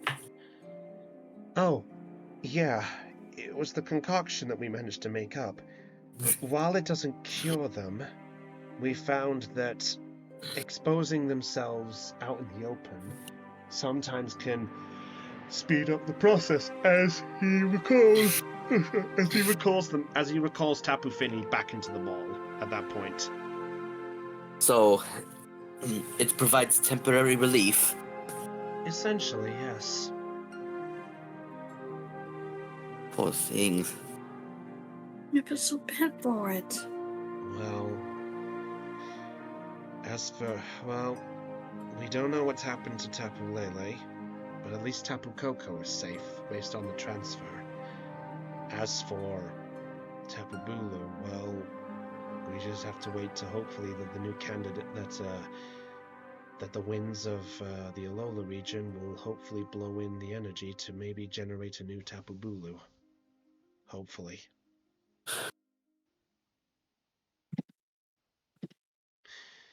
But I know it's a heavy conversation, so if you need some time to think about it, you're welcome to do so. I know, based off of Tycho and Momoko, that you both are in, but I know I don't want to split up this group concerning that you all are technically on the gym challenge together, and I don't want to dissuade you all from that mission. But it would be nice if you could help us, but at the same time, I don't want to dissuade you. You're young, you're full in your prime. Unlike me, despite me being similar age, I technically already have myself a situation toned down. As he chuckles a little, almost nervously.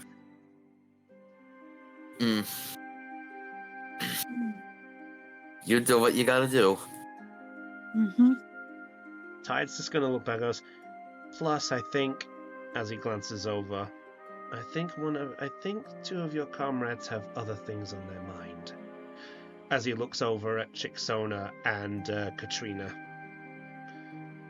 I can tell I was maybe a bit much on Chixona. I'm just sorry Donna went overkill there. Well, It was a fair fight. Fine. Yes, it was. I mean, I guess. But I had to test you guys. Well, test isn't quite the word, but you know what I mean. And I can assure you, Tide, I enjoyed every moment of that battle. Well, I'm glad. Oh, speaking of, I should probably have let you guys know what's gonna happen about that, huh? Yeah. Well, perhaps I should mention what the Gym Leader Code has, especially for Gym Leader Rule number 8. Mm-hmm. In the event that the battle is interrupted or the battle ends in a draw, it is down to the gym leader's decision as well as mentality to decide the fate of the gym itself. In the form of a tie, the gym leader can decide if the gym challenger is worthy or not of a gym badge.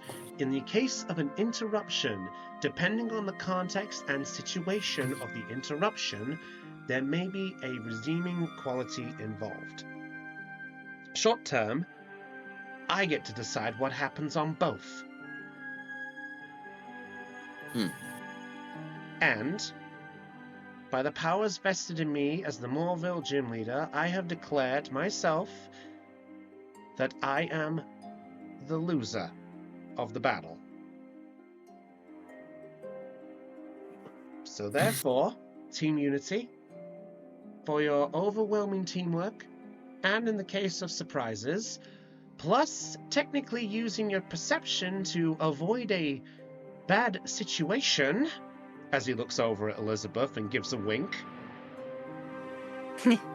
Elizabeth is just gonna casually look away and, like, cough a bit. Tycho gets a bit of a side smile from Liz's reaction. But by the powers vested in me, I will declare that Team Unity proved that they were able to use their perception to the utmost fullest, and I am happy to award you all with your gym badge. If you are willing to accept it. Yes. Yes, we are. Then I better do this properly. As he pulls out a small case and he walks up to Tycho and he holds out a small red box and he opens it up and inside is a single metal pin.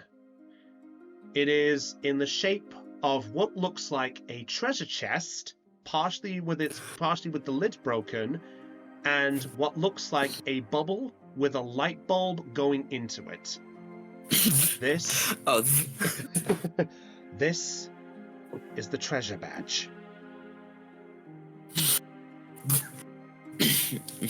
And he takes it and he takes the badge and says, I think the real treasure here is the friends we made along the way.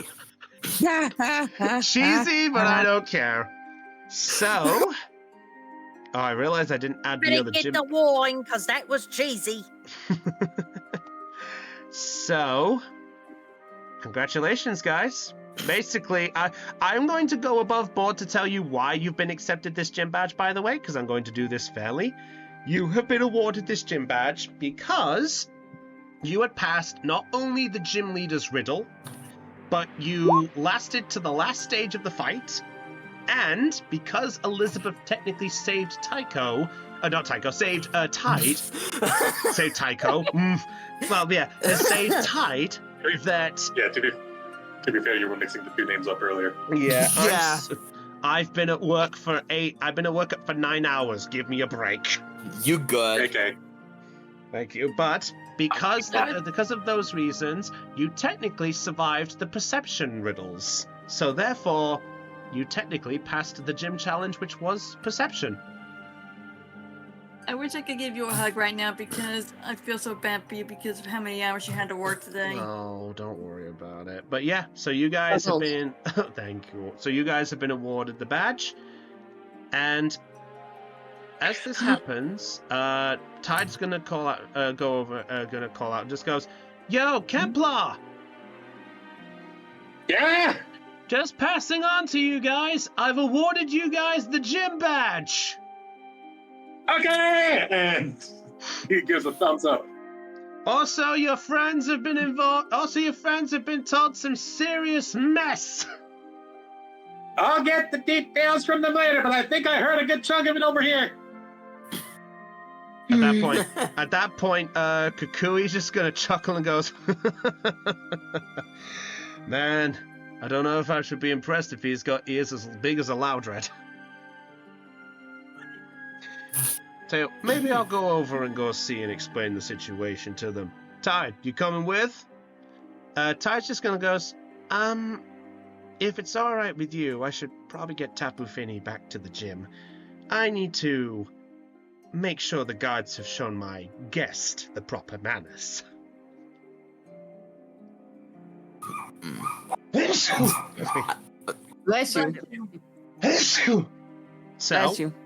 Okay, I have to ask, are you done sneezing right now? I am. Okay, then bless you. You're welcome. Thank you. So Tide's just gonna make his way out, and he's just gonna wave you on. Just goes, just have a think. Are you guys sticking around till the morning?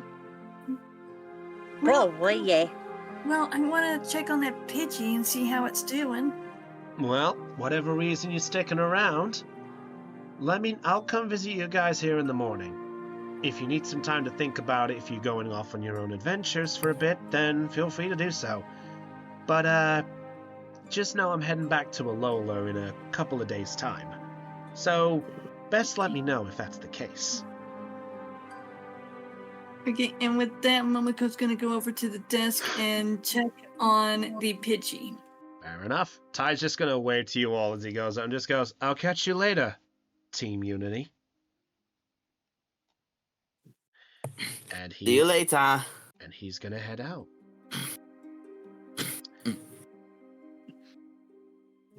Arlen lowers his hand from the side of his belt and just goes, "I'll catch you tomorrow." Oh my god. There are people at the house, and they want to be where the peoples are. Is that why I'm hearing? Is that why I'm hearing Pupper barking? More like breaking the sound barrier. Did I feel so bad for you? I really do. Well, to be fair, my kitty's doing the same. She meows at the storm. What to be let in? Anyway. Poppy howling. I thought Digimon was next week. Puppy howling. Oh my god. Get out of here, you. Solomon, not now. All right. Anyway, so as this is going on here, Kukui is going to come up to the other group. And he's just going to come and just goes, "Hey there. Thought I'd come over and see what the party was like over here, if that's all right."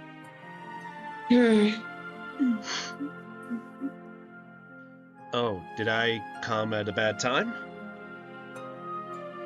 No. She just fidgets with her fingers, tapping them against the table. She's just a little nervous. Nervous? Her parents are coming by soon. Oh.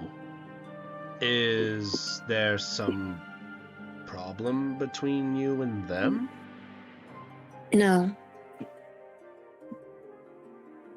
She lost her memories a while back, so she doesn't remember them. That's why she's nervous. I see.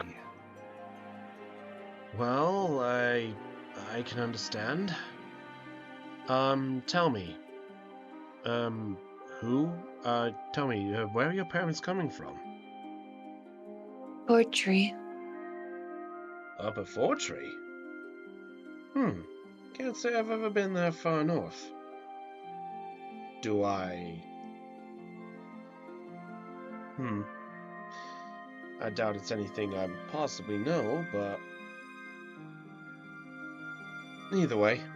I just thought I'd just come over and let you know that we basically told your friends about the situation with the Team Lone Wolf. They're involved in this more than I would like to admit. That's so.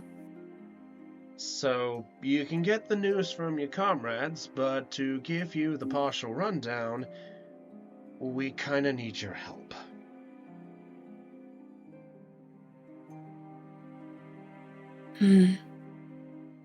That is what? Well, to be essentially part of a group and be known as the Candidate Guardians. Basically, for the Legendary Guardians, to be specific. Oh, the candidates. Yes. Without giving up everything in the situation, Tapu Fini is not too great, and there have been some situations where Team Lone Wolf have been interrupting. But better if you got your comrades to explain the full story, because I should probably go make sure Tide's okay with his situation. But to let you guys know that concerning how involved you guys are and how strong you guys are, I wouldn't be lying if I wasn't hoping to have you guys on our team, especially because of how well you've been working. Yeah, that's something that we'll have to discuss as a team. That makes sense. Tide is going to be talking about it with you guys in the morning to figure out answers and things, but if you guys need some time tonight to figure out things, and he looks over at Katrina, despite other things, in which case I apologize, but I figured I'd let you know what's going down.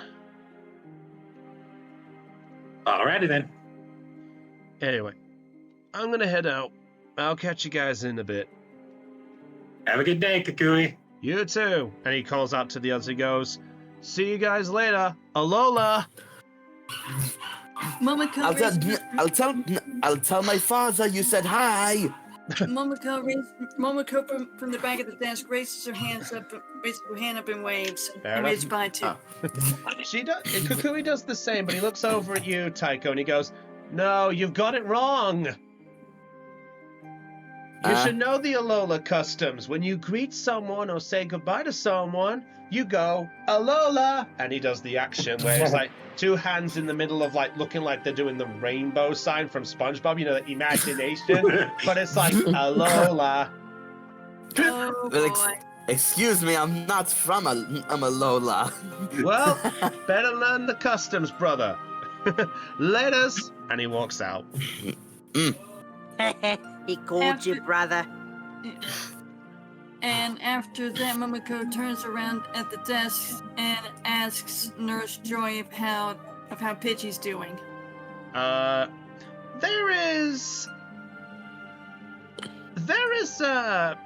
is no news as you get to the back, as Nurse Joy is, I realize I didn't get these out of you, they are currently out of view in the back. There is no sign of things, but there is a Chansey who is just, I didn't get the token in time, but there's a Chansey just working the desk. Chansey is just working on healing as much as it can, so it doesn't know how to respond, but just goes in the back and there's silence. After that, Momoko just leaves the desk. Okay, where do you go? She heads back over to where the others are. She goes back to where she was. Okay. Holly's just gonna look over and just go, "Oh, is everything okay, Momoko?" I was hoping to get some news on the Pidgey, but nothing. Well, they probably just started the work on it. It might take a little time. Thanks, Holly. I really appreciate that. No problem. Still, why is And at that point, there is a noise.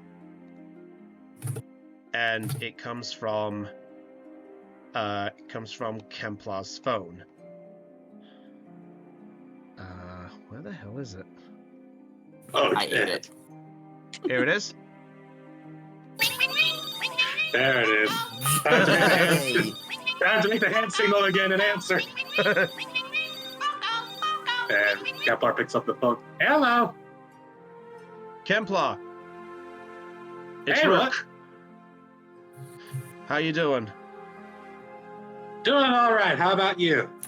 I'm doing all right. Listen, we got some news for you, kid. What's up? We're right outside. Oh, right outside the Pokemon Center or the city? At that point, the door opens at the front. And Rook calls on the phone. Right here, kid. Thank you for answering my question. And he, and he hangs up the phone. So at that point, Rook... Oh, sorry, go ahead. Nah, it's nothing. That's okay, All it's right. okay. Tell me. Yeah, Katrina just kind of tenses up a bit, but she tries to keep a straight face. It's when she, Okay. like hearing that they're here. Kepler offers his hand to her. Come on. Yeah. I'll be right She- by you the whole time. She nods and takes his hand. The two of them. Shixona Whoa. is going to just look around the corner, and she's just going to just basically just she looks over and just goes, well, good luck. And at that point, the rest of the group, you see Rook enter, and then a pair of figures walking behind. They are who we think they are. They are who you think you are. So I do They are- apologize. these are the- I had to resort to 2-minute token to make these, so I apologize. All right, good. all right, that's fine, that's fine. So These I are did- the parental units you're looking for.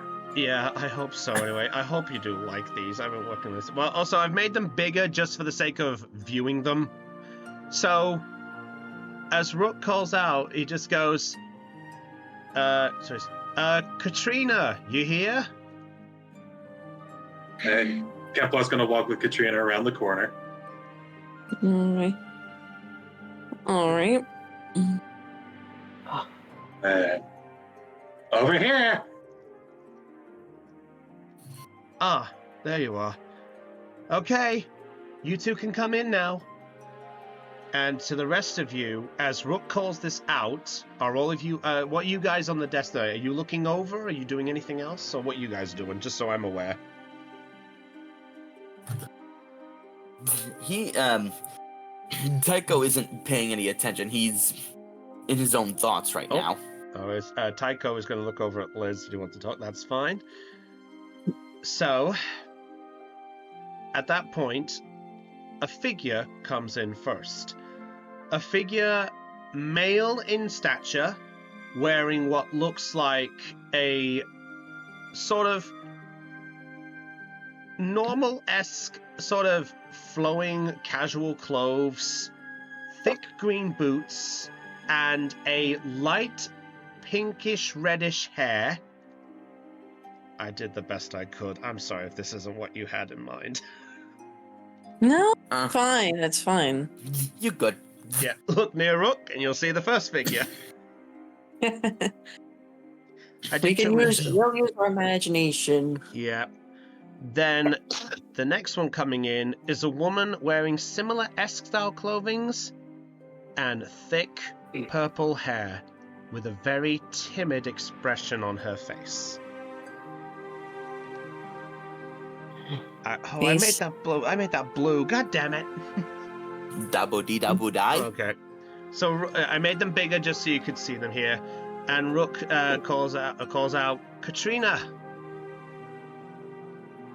They're here. And at that point, the two figures jet over, and they see you there, holding Kemplar's hand. The girl figure next just goes, Katrina? Katrina, is that you? I suppose I am. And without even a moment, she rushes straight over, stopping a few feet away from you. And she looks over you. Kemplar, you can see this now clear on the face. You see her hands quivering, and her expression on the face goes from this timid look to a look of not quite disbelief, but more recognition mixed in.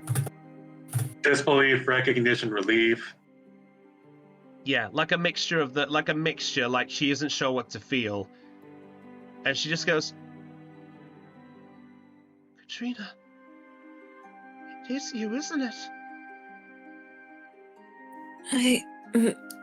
Katrina just doesn't know how to react. She kind of lets herself be held. She's at a loss for words. She's at a loss for words. Yeah. She kind of... Yeah. Sorry. Yeah. Damn it, Token. Damn it. Oh, well, close enough. Close enough. Yeah. Token, do the thing. Yeah. She kind of takes in the appearance of both people, then just kind of, with a free hand, just kind of picks at like a few locks of her own hair, and then just kind of, and just kind of mentally comparing it to theirs. Katrina, roll me a D100. Oh boy. D100. Okay. D100. 10. 10. One moment. Oh, he's got a fetch Giratina or something. Oh no. Is this a Giratina moment or is it a memory moment? Wait, better yet, did she fail? Yeah, that's actually a good question. Let me do something first. Stop the music. Stopping music. Completely normal thing to see. Don't know what you're talking about. Suspense.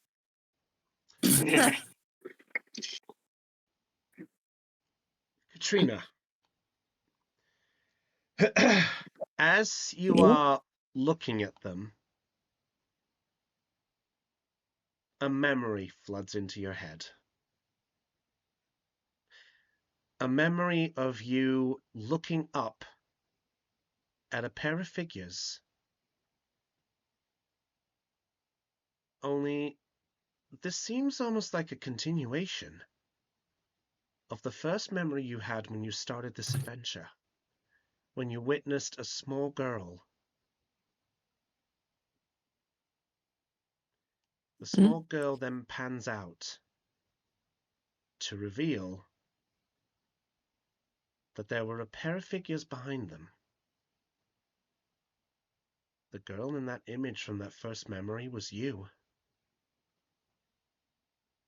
I'm guessing this is the Lily Cove one?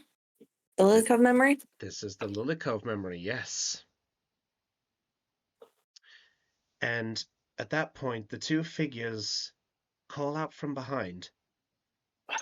Katrina, don't wave too far. Don't outrun Daddy. You cannot do this forever. And you can see that you are in the middle of a grassy field. And as you are running, you tumble face first into a load of flowers. The flowers then scatter into a few Pokemon. A few Flabébés and a few Hoppip are scattered out as you fall over, as they are trembling in fear. Then you found that you basically collided with a Jumpluff, and as it's about to stun Spore, you feel yourself tackled and pulled away. And there you can see the face of the man figure that was there, right in front of you. Don't scare Daddy like that. Katrina, what have I told you about running too far forward? If you run too far without where you're watching, you'll always trip. So please be careful. But just remember that backwards is always safe too. And at that point you hear the female voice, similar to the one in front of you, as she calls out, "Listen to your dad. He may be old, but he's still wise. What's that supposed to mean?" And you can hear the sound of chuckling. And at that point, you then get another memory.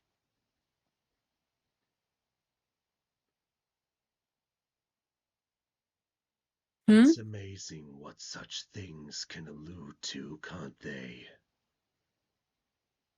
And you see a pair of shadowy eyes staring at you. The familiar sight of Giratina is before you in your mind. Kemplar, you feel almost instinctively Katrina's hand tighten without a moment of control.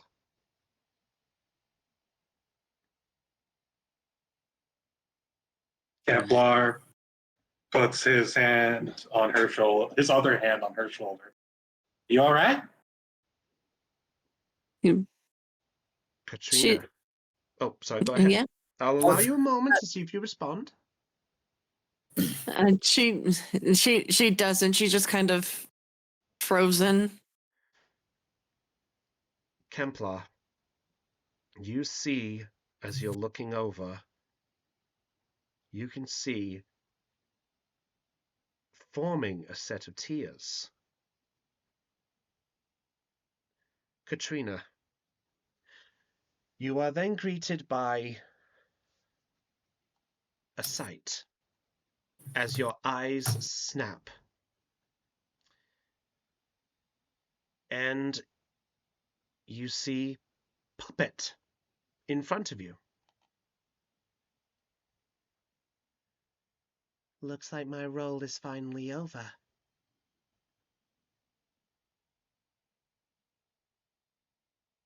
Looks like Louise is dead.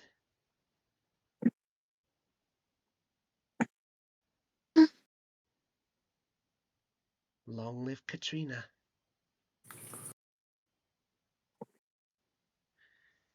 And you snap back,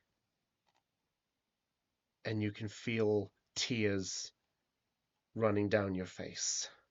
Your heartbeat is racing. You're trying to gasp for air. And you can see that the two figures before you are looking on with this fear of worry, concern, maybe even fear that they're not even sure it's the figures that they know.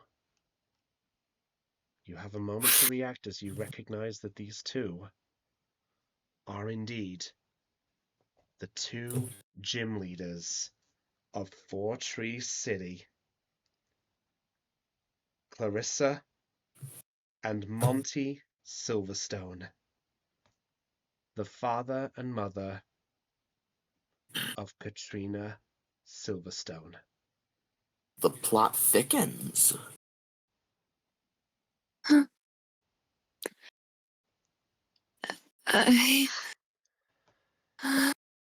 She can't. She shakily brushes away one of the tears, just kind of shocked that just kind of in shock almost. Like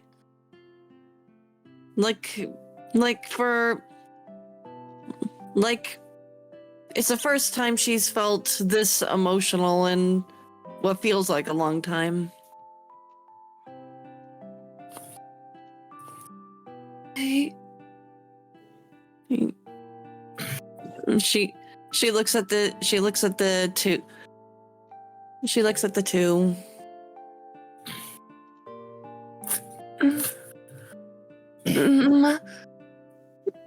Mother? Other?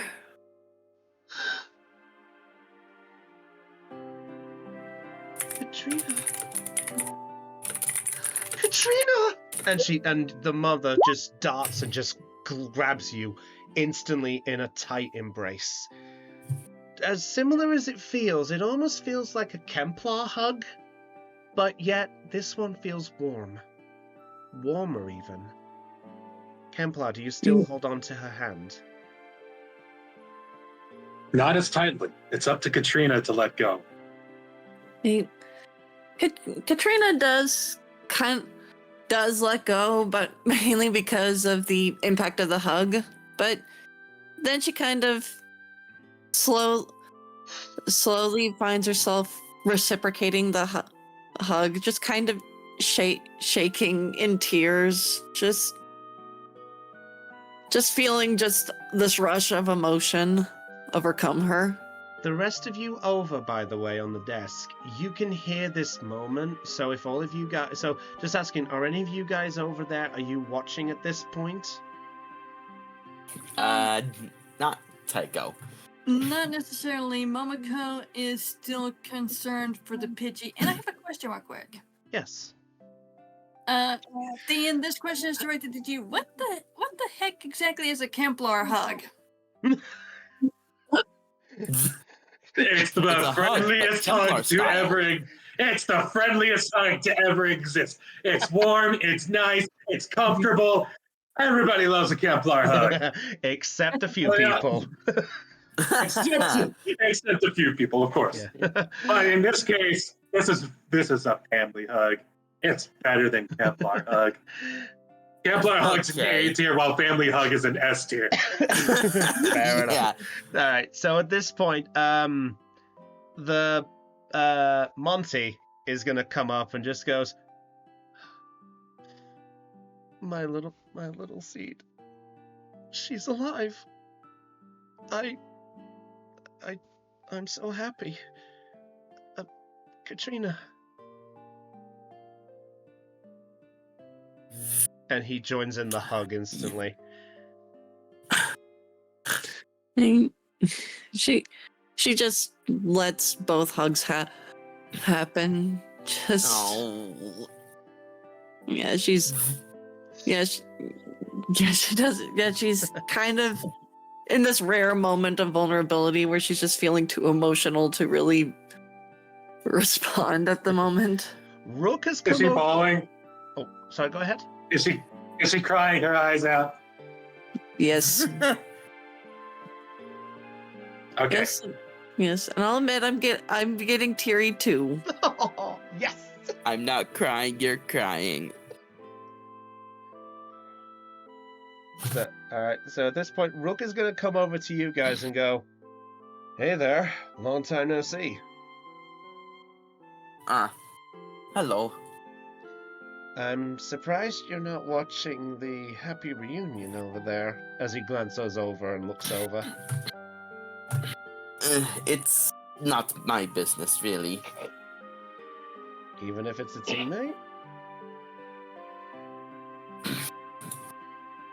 Yeah, in a little bit, I was going to go on a bit of fishing to take my mind off of a thing or two. You can always do that afterwards. But I get it. I did bump into Kukui and Tide on the way out. They informed me that they passed on some information about what's been going down. Ah, yes, they did. So what are you guys thinking? Or are you still discussing that thought? I'm not going to let Team Lone Wolf harm any more of those legendary Pokemon. Well, one of you sound committed already. What about you three? As he looks over at the other three on the other sofa. Or are you still deciding? Well, I said I was in, but at the same time, I'm concerned about a Pidgey that I found. The professor and I brought in a Pidgey and a Tailo to be healed. So you're more concerned about something else first? I get you. Mm-hmm. Still, I'm not going to put anything further on you, but just know that some of the police force are involved in the matter, but at the same time, you guys have stuff to go ahead. Besides, I'm here for more of a first thing anyway, so I'm just gonna go make sure that this reunion doesn't turn into, well, a trip to the hospital as he looks over at the parents hugging. Don't squeeze the life out of her. Rook's gonna come over, and he's actually gonna come over to you, Kemplow. This is going and goes, "Hey there, bud. Hey, Rook. You doing okay?" Yeah, I'm doing a lot better now. How about you? Well, knowing the fact that I did a good job, I'd say it's worth it in the end. Especially as he looks over at Katrina. Especially because it looks like that she can finally feel something that she hasn't felt in a long time. Yeah, I'm happy to see this too. At that point, the parents are gonna pull back a little bit and look and go, "Look how much you've grown. I thought we lost you. We heard with Mount Pyre and the look at you!" And you see that that Monty's gonna grab hold of your shoulders and almost sort of pat your arms as he's feeling you, just like, "You're real. You are actually here." I am. She kind of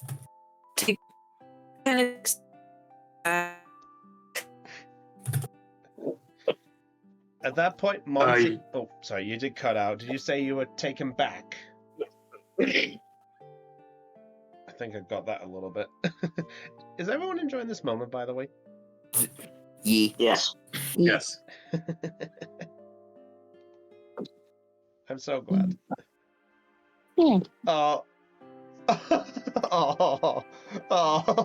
Kristen nearly cried. Oh, Oh, it's okay. I wrote that on this. All right, so at this point, Clarissa is going to look over and notice you, Kemplar. Just goes, "Oh, I'm sorry. I'm sorry." That's okay. It's been a long time since you saw Katrina. I get it. Yes, it has. Have you been looking after her this whole time? Yeah, I'm her friend. My name's Kemplar. It's nice to meet you. Oh. And she wipes herself she wipes her eyes a bit. "It's a pleasure. My name is Clarissa, and this is my husband, Monty." And Monty is just holding Katrina, and you just suddenly hit as his name is called. He looks over and just goes, "Hey, and he hesitantly lets go of Katrina, and he looks over at you, Kemplar, and after he wipes his eyes a little, you see him pull off an extravagant pose. And he just goes, "Greetings, trainer. I am the great Monty, the mountainous Monty. I'm sorry. I can't do this right now. I'm so sorry." I know. It's all right, Monty. I'm just glad that you guys got to see. I'm just glad that you guys got to see each other again. Yeah. It definitely has been. It definitely has been a long few years. I'm just surprised to see that she's alive. But is it just been you two? And at that point, you see Clarissa just sort of looking over, and she recalls just going, well, I mean, you were both holding each other's hands so tight. Does that mean you guys were... Does that mean you were leaning so much on support? Yeah, but truth be told, Katrina was nervous meeting you guys again. Well, at that point, Rook interjects, to be honest, it was the same for me. When those two weren't holding each other's hand, I was the one who was being the held. Seriously, and he holds up his hand. I've still got the bloomin' pain still from your mother. And Clarissa just goes, look, it was just one time. You held it for 2 hours. Better than holding it for 3 days! God damn it. It took me a bit for that. So Rook at this point's just gonna look and just goes, well, perhaps you should probably do the introduction, I guess. Camplar, Katrina, allow me to properly introduce Clarissa and Monty Silverstone. They are known as the Twin Peaks of Four Tree City.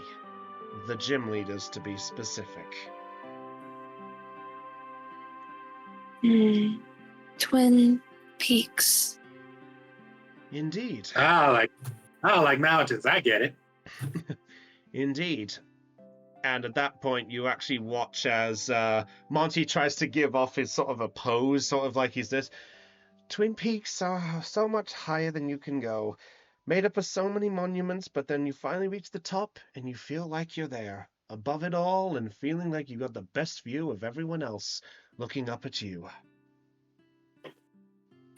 That's what you call peak performance. Is that Tycho or you? No, that was me. Okay. And Rook just goes, and this, and he gestures over to the group over there, to the group on the benches, and that group over there as well are the rest of the team.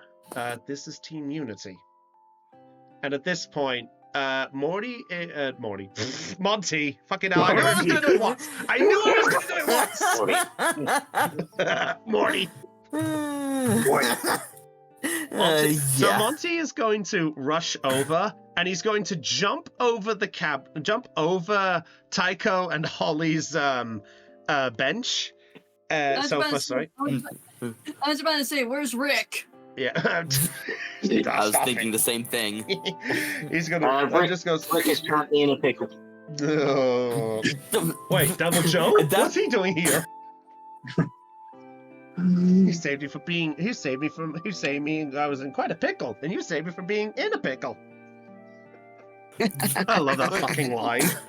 Anyway, when Monty jumps over, or then Tycho was like, "What the?"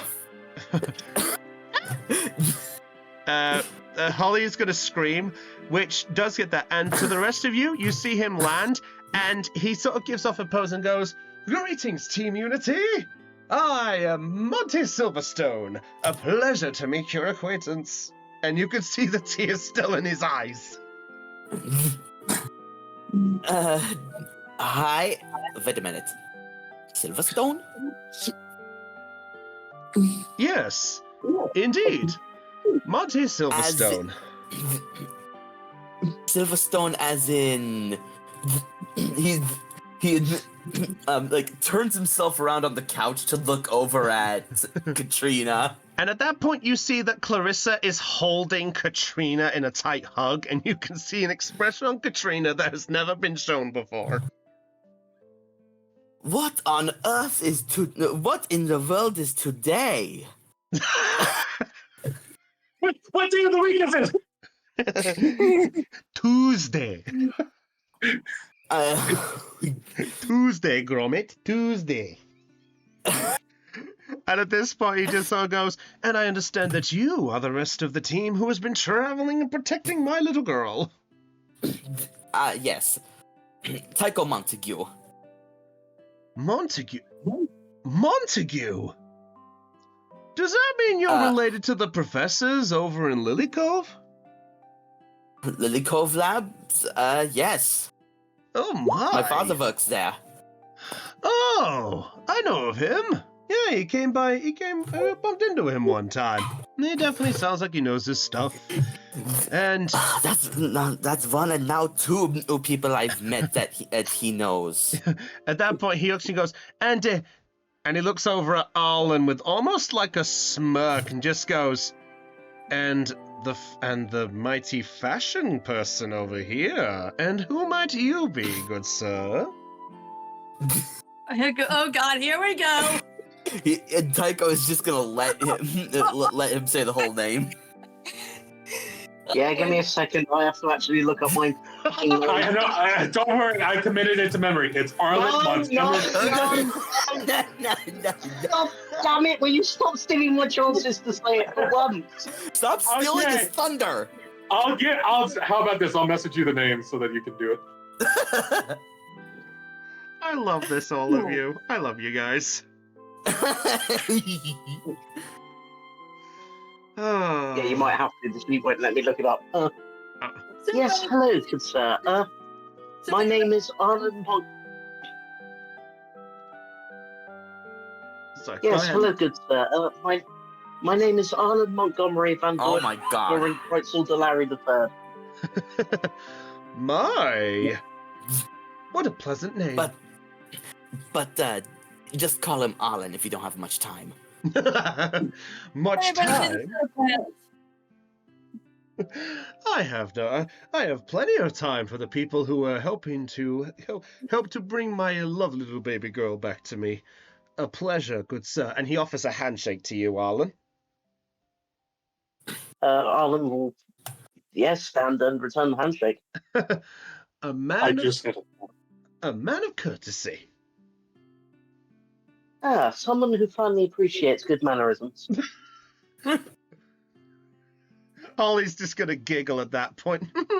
I don't know. It seems pretty cool to see that we have a second Arlen around. Oh boy. I'm now curious. Did Chris make this character just so he could also say Arlen Montgomery Van Doren Kreutzel de Larry? Don't push it. Push it real good. So this one. Lord. And he notices Pico, and he notices the Johnson goes, Mr. Arlen, I apologize, but you appear to have something living in your hair. Oh, that's just my partner Pokemon. Oh my God. I'm sorry. Oh, My.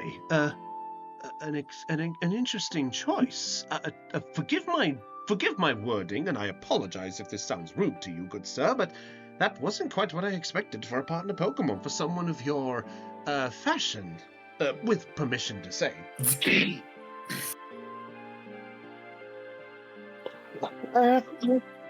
Yes, it probably does come across as an unusual choice, but kind of chose me. So.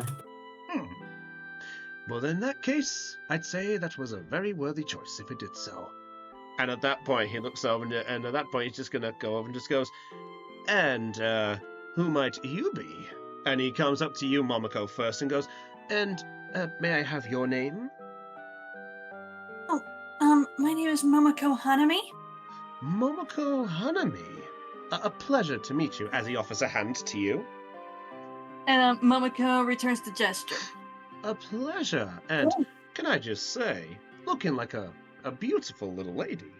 Forgive my wordness, but I always am a type who always says how I feel about someone when I see them, and you look like a beautiful, friendly face.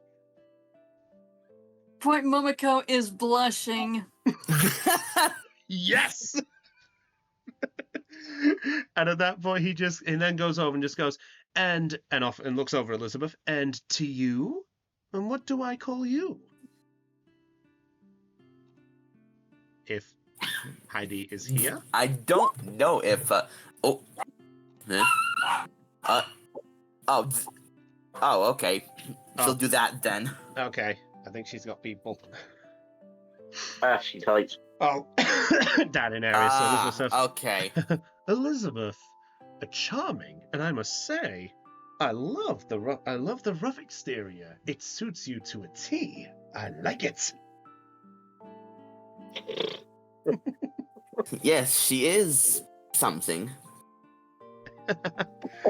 He doesn't mean that in the sarcastic way. I know, but I will say that we have some very beautiful, friendly faces. And he then goes on and goes, and how can I forget the lovely lady over here? And I will say, because obviously Caitlin's not here, I will just say that there's a similar interaction between there.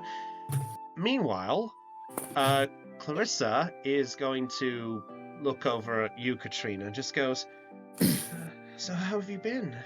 What have you been doing?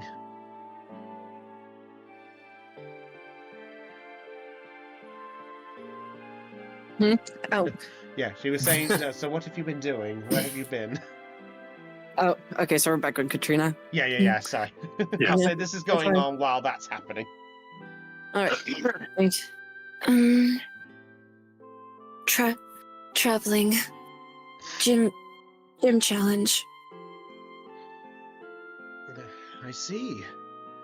So by gym challenge, that means... I guess eventually we would have crossed paths eventually, huh? Possibly. Oh. At that point, Clarissa just sort of looks away with a sort of nervous giggle, like...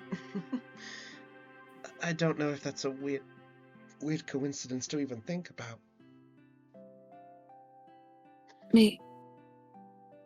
Maybe. Katrina just stares at Clarissa, her mother. You're colorful. Oh. Well, thank you. And you. You look dashing. Thank you. She's still kind of mentally comparing her hair color to her parents. Just she still has. There's still a lot of missing memories, so she's just trying to make sense. Rook at this point is just gonna chuckle. He just go, well, I guess I should probably get back at it then. I will catch you on the flip. At that point, as Rook is turning to leave, he looks back over all of you. And with a thumbs up as he walks out, he just goes, nice job on your gym challenge, by the way. You guys rocked it. Thanks, Rook. Thank you. Good luck with your next job. Well, concerning I'm here, I think I'm going to be dealing with that Team Lone Wolf situation that Tide has. Apparently I've been given the permission to acquire information in whatever I see fit, providing the board lets me get away with some things. Yee. Templar does not detect this threat.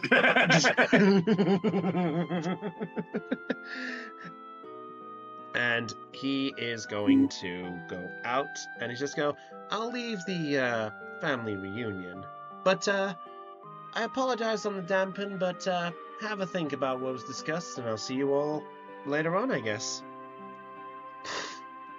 Bye, Rook. Later. And he heads out. So, for the context of things and because of time, I will say that the rest of the evening is filled with both introductions, flattery from Morty giving his... Morty, goddammit! Monty! I am making sure the next time I'm never looking at gym leader names for references ever again. Hey, at least you didn't call him Monty D. Luffy. or Monty Mole. Just for clarity, by the way, I'm just going to bring this up on air. I nearly have made another reference to to Clarissa so much Oh? And I don't think anyone knows it. I have a feeling what it is, but I can't Neither remember do the I. name of the program. Wait, where was it shown?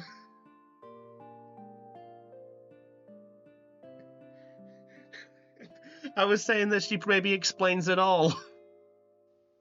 Oh, that's it. Yeah. Clarissa explains it all. It's an old Nickelodeon show. Yeah. That's the one. Very old. I don't know why. I don't know why, but I don't know why, but that's where my brain was going.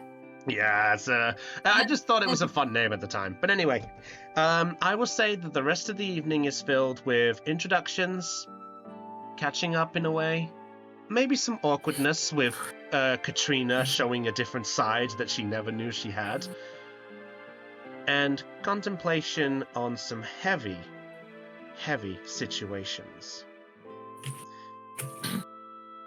As the night goes on, there is a moment of concern for obviously the decision that you guys will be thinking up if you guys are going to join the candidate guardians.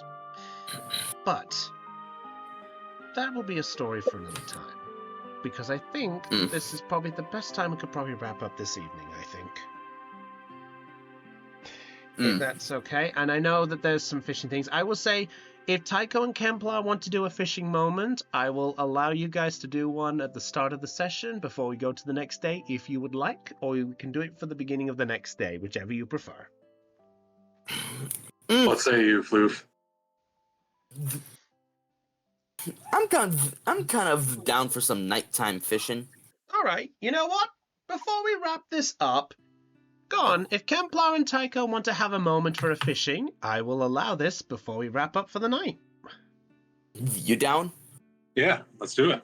All right. All right. So I will put you guys at Morville's end. So you guys are here at the end. I have not changed a thing here. So let's get rid of. Look, what can I say? I did this on a hurry. You good? Fine. Tycho, there's two Tychos. there. There we go. Fixed. Oh, Liz, Elizabeth. what the fuck are you doing here? Oh, there you go. Yeah. All right. By the way, the other tokens So are on the cool. map, by the way. Yeah. So I put Kemplar down by the water. All right. There we go. And you know what? I'll have Reggie out.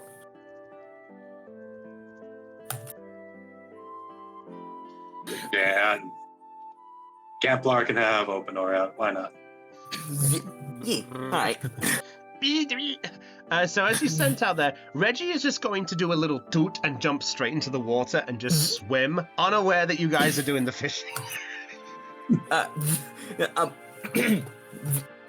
Reggie, you might not, you might want to get out of the water. We're doing some fishing.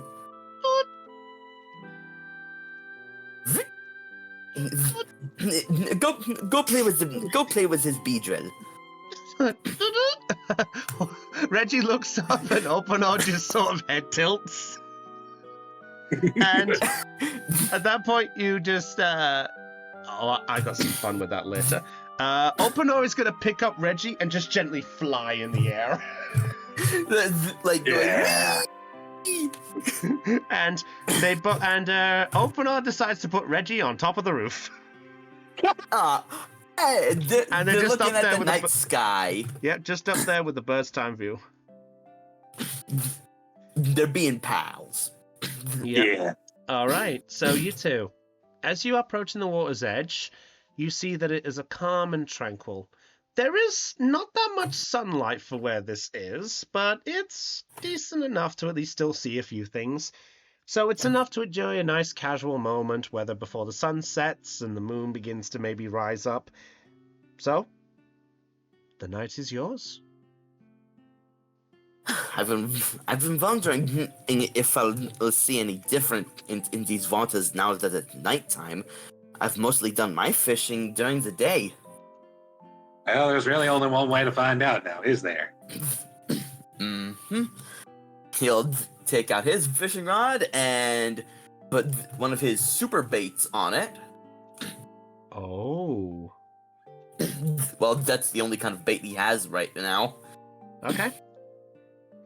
I'll say if you want to split it in half, if you want to do just like a standard fishing, I will allow you to do that if you wish, or do you want to just use the super bait?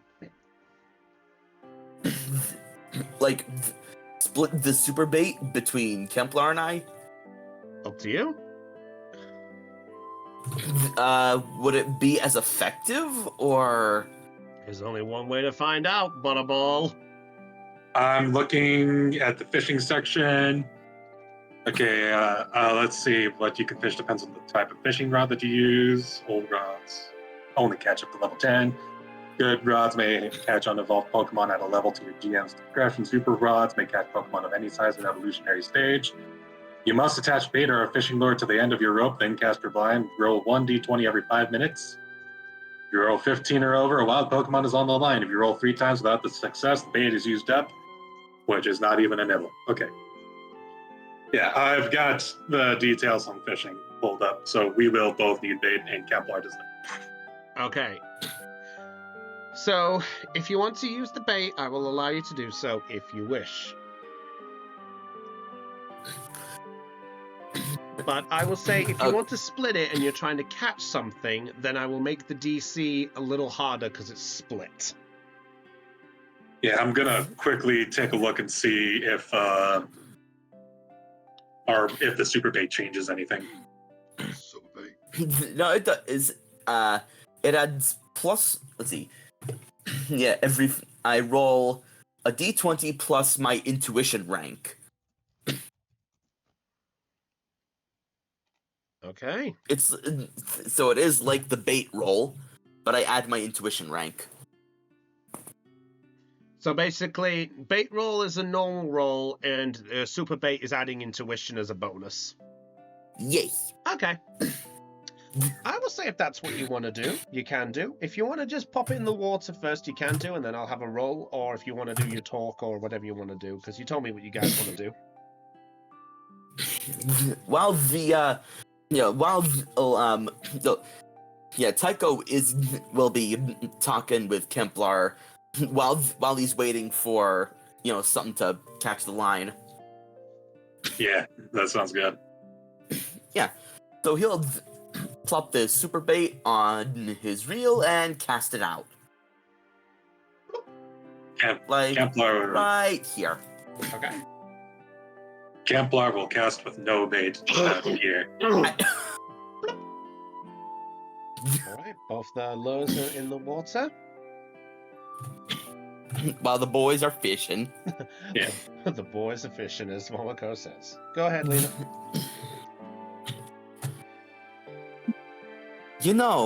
Kemplar, I admit I underestimated you. Oh, really? Mm-hmm. My first impression when we first met at, what was the starter town that we Little all... Roots. When we all met in Little Root, if you pardon in what I'm about to call you, I thought you were as dumb as a box of Geodudes. But your exterior belies some impressive perception. I didn't think you've even paid attention to how we all feel, how I feel, and it's kind of hard for me to believe. Well, I'm friends with you all. I try to keep myself up to date and informed on what's going on with everybody. And if somebody's feeling sad, I don't feel like I can sit idly by. I often find myself getting into dangerous situations because I go out of my way to help people or just to be friends with them. Like this one time when I was a kid, I remember there was a little litten stuck up in a tree one day. I climbed up that tree just to save it. I didn't know how to get down. Needless to say, they needed to get the fire department that day to help get me and that litten down.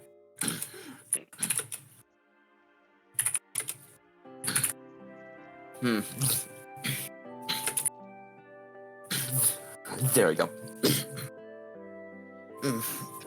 You're out. What I'm saying is, you're out. You're out of your exterior really threw me for a loop, and I'm glad I was wrong. I'm just glad not everyone has it out for me. And forgive me if this sounds cheesy, but I think our stay here at Marville made me see that.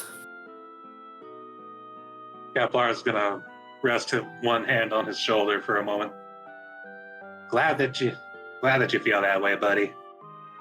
There are a lot of nice people out in the world, so there's no need to worry about everybody being out to get you or using you as some sort of bridge. Some people just genuinely want to be friends with you. You, and by extension the others, are a far cry from the lab boys. I already told you all how they've treated me. Yeah, it just didn't sound fun for you. As Reggie toots in sort of frustration. So you can see that Reggie is reacting to what you said. Almost looking angry to think about the people in before.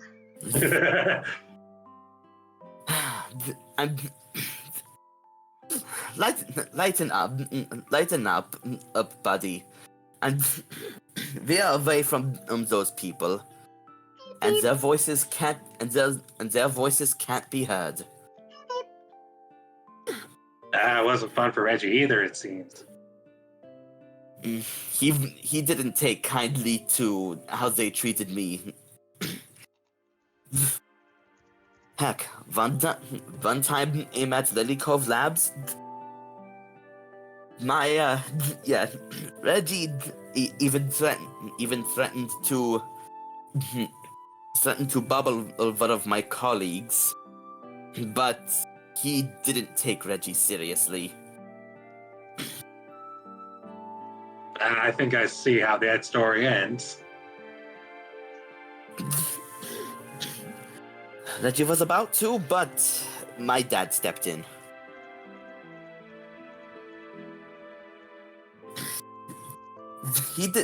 My colleague didn't get into much trouble.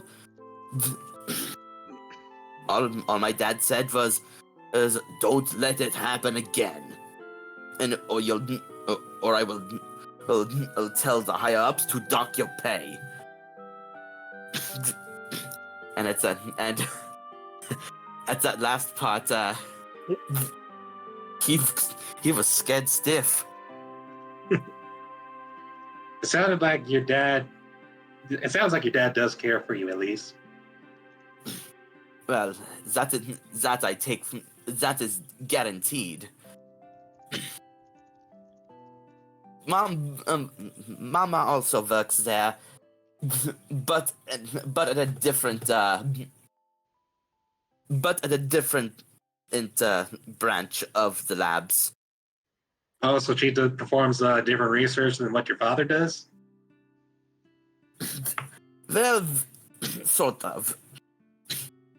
Mama is in R&D, while my dad is one of the scientific analysis folks. Taught me almost everything I know. And you learned the rest yourself, I take it? I'm self-taught. I mostly use technology, as you'd expect. Sure, it's doing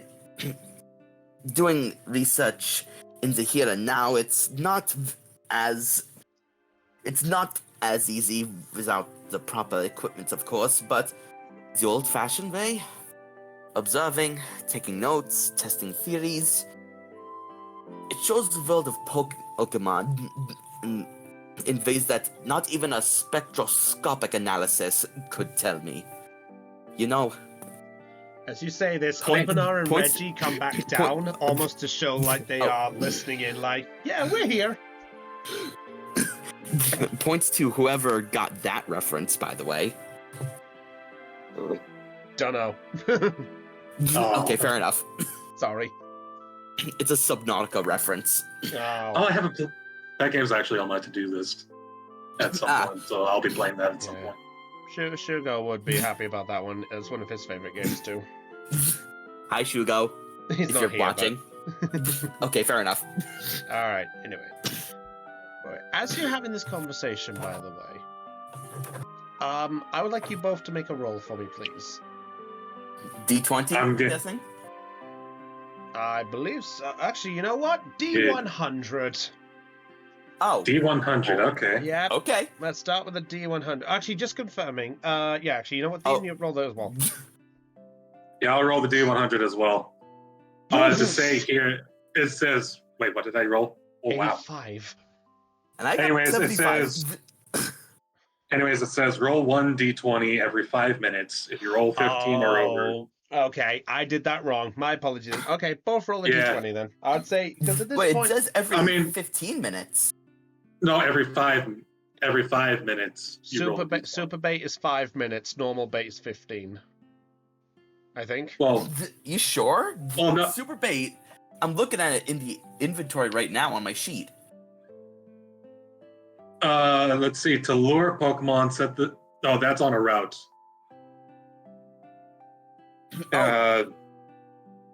Yeah, bait in the water is different than bait on land. Oh, Yeah, I so forbore.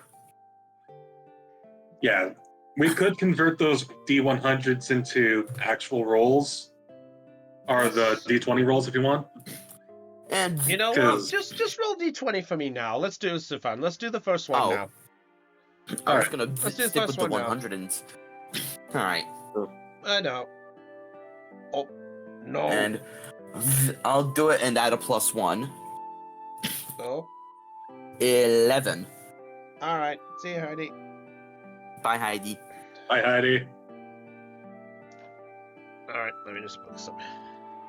All right. No bites there, so nothing there. You know what? I'll say because of the time length, I'll give you guys another one now. I'll say the time has gone by at this point. I have a second one at the point. All right, another Okay. 1 D20. Here we go. Hey! Oh, Guess what the heck? Almost as Carmeric as Kemplar's personality attracting friends. Wow. Okay. So then you need to make an athletics check with a DC of 8, it says. All right, so Kemplar, as you're having this conversation, all of a sudden, you feel a tug.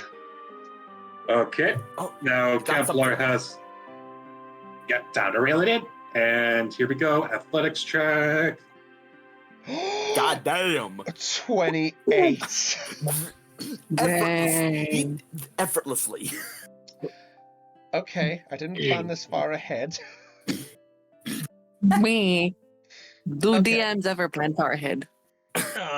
We plan about 50% of it. The other 50% we smile and nod. That's Mind the if I fun get my part. third D20 roll out of the way? You know what? Go ahead. I'll allow you one chance as well. Go ahead, bud. No. What the f- You know what? Super Babe, because you know what? Because at this moment, I'll allow a nice opportunity here. Because you rolled the 75, I'll be fair and I'll say you got one as well. Because it technically is 3/4 of a 20 dice. Yeah. Okay. So I'll allow it. So I rolled the same thing twice, Yep. though. I would like you both to roll me a D8. No All right, bonuses. okay. D8. 1d8. Okay. Taco rolled a 1. I got a 7. Hey Yeah, guys, I you got a rolled 7. 8. Yeah! And also, for the side note as well, Floof rolled 20. He rolled 10, 5, and 5. Yeah! Okay. Okay. So I'd like to point out I did not plan this, so I apologize. But I'm going to just Well, I'm going to take the screen off to not spoil anything to the viewers. yeah, Okay. it does say there, once it's reeled in, you may try to catch the Pokemon in a hand net or Pokeball. The Pokemon may attempt to attack you or your allies, so it's usually smart to keep a Pokemon handy when. So You have your Pokemon there.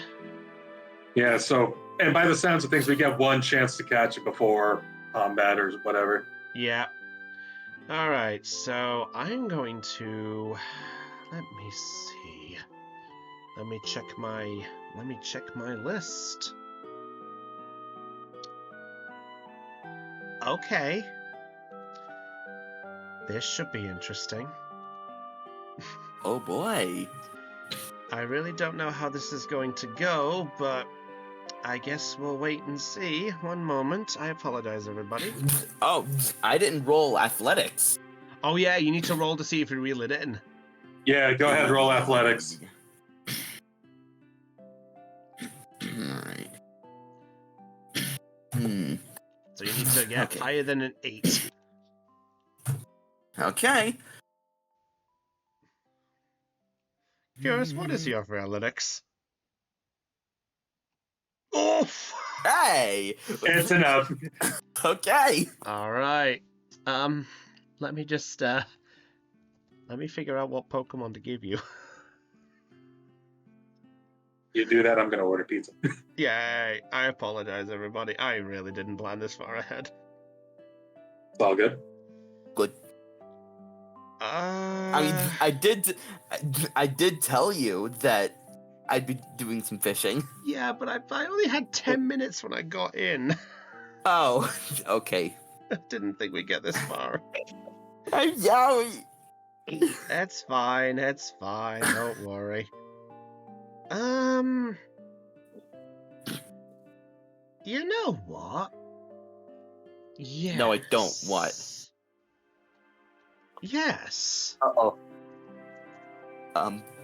Yes. I'm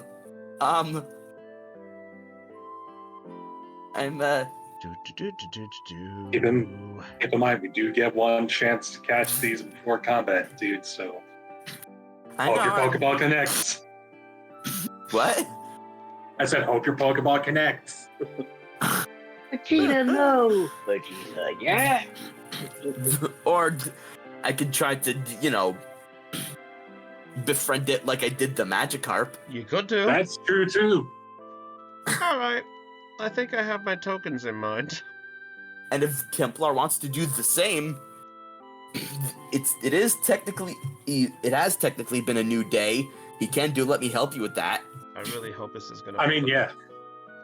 Okay, I got him up. Oh boy. I am so sorry here, everybody. Alright. So, let's see. Who rolled what numbers again? Sorry? Okay, rolled so... one. Yeah, Taco rolled 1, I rolled 7. Okay. Oh, this is gonna be so fucking fun. Humor us. Tycho.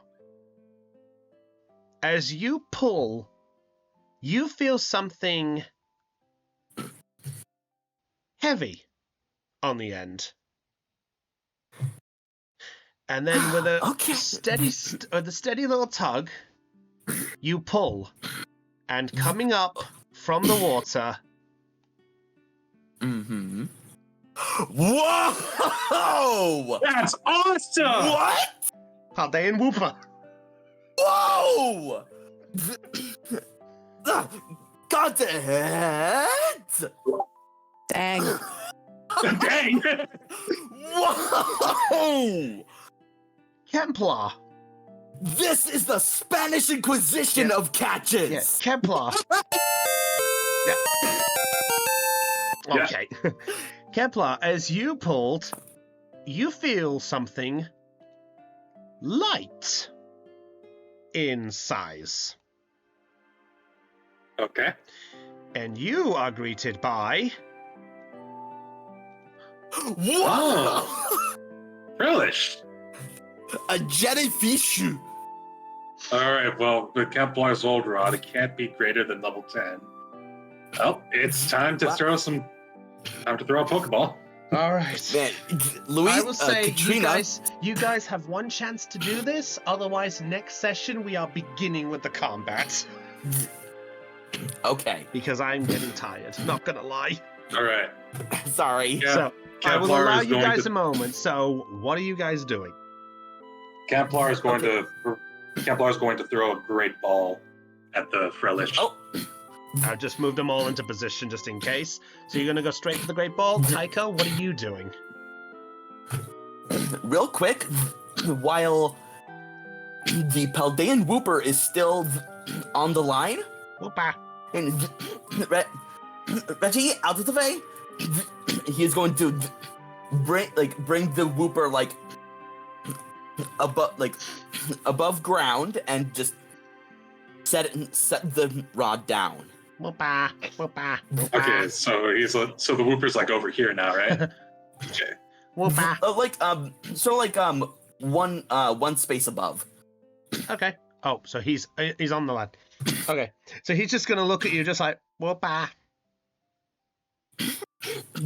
So he'll kneel down in front of the Whooper, be like, hello, little guy.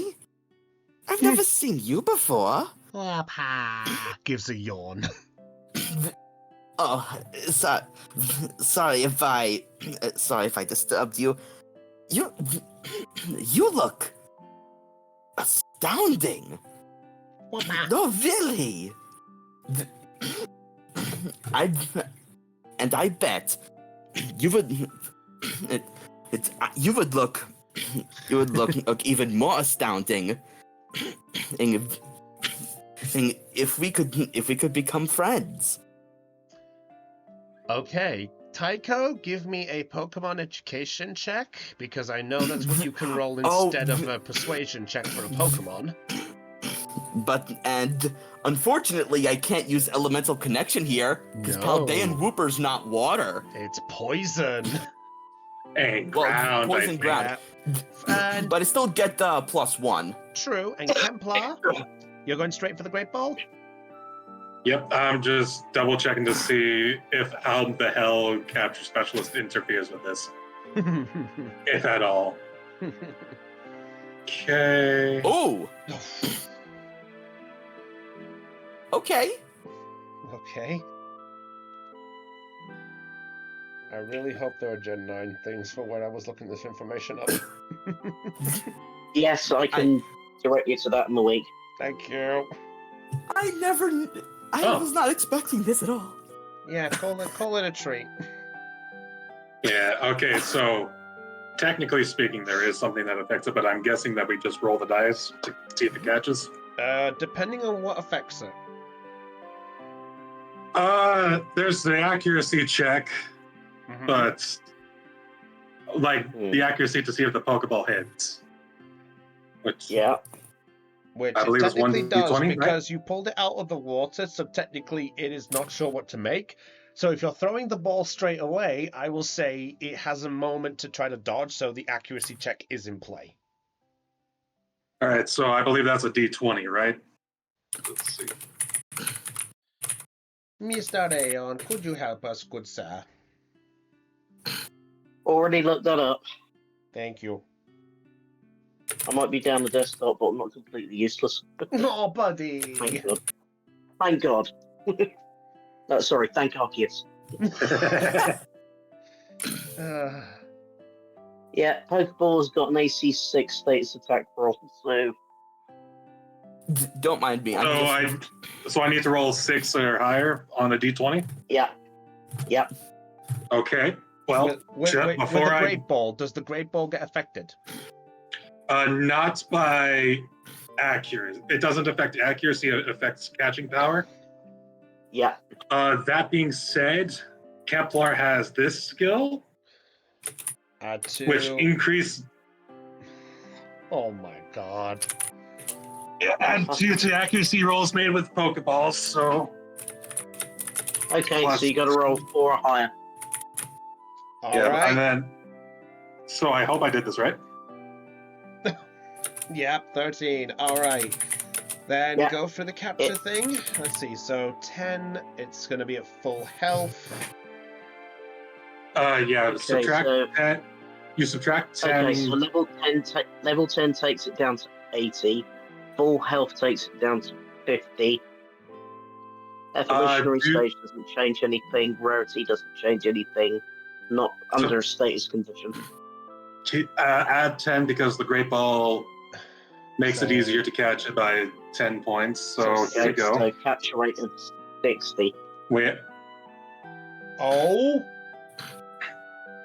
That is Whoa. that is basically a critical catch. That is a critical capture. God Yeah, what? Can I just say? rolled a maximum on a D100. God damn. Has that happened before in this campaign? That has never that has never happened to me in general. I've never seen that. Me neither. Okay. Thean. Okay, you can stop now. Yeah. Thank you. Thean. Yeah. You know what? Give me the flare. You've earned it. Give me the flare. What do you do? Oh, this is going to sound so boring. Kepler. Oh, you know what? I'm going to make it silly. Kepler fishes up the fridge, sees it on the end of his fishing line, and throws the Great Ball right away. Wait, what did he say? New friend. New friend. Just as before you could do it, the Frillish just looks and goes, friend? Like, wait, what? The ball goes into the water and floats back up ever so briefly, and you see one click.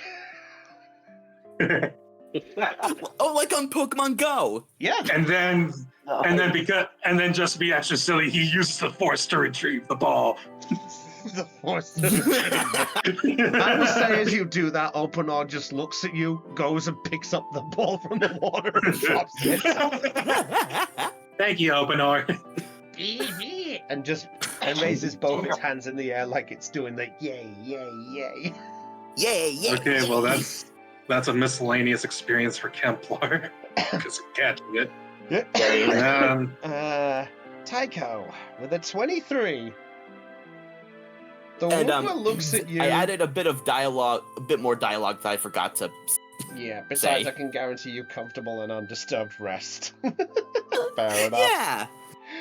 He looks at you, and he just sleepily nods, not even aware of what he's just agreed to. Oh. All right. He takes out his Pokeball. Oh. Good night. And taps it on his head, on the forehead. All right. You know what? Because of the 23. You know what? Because this is a happy moment, because of that 100, I think I am willing to allow this.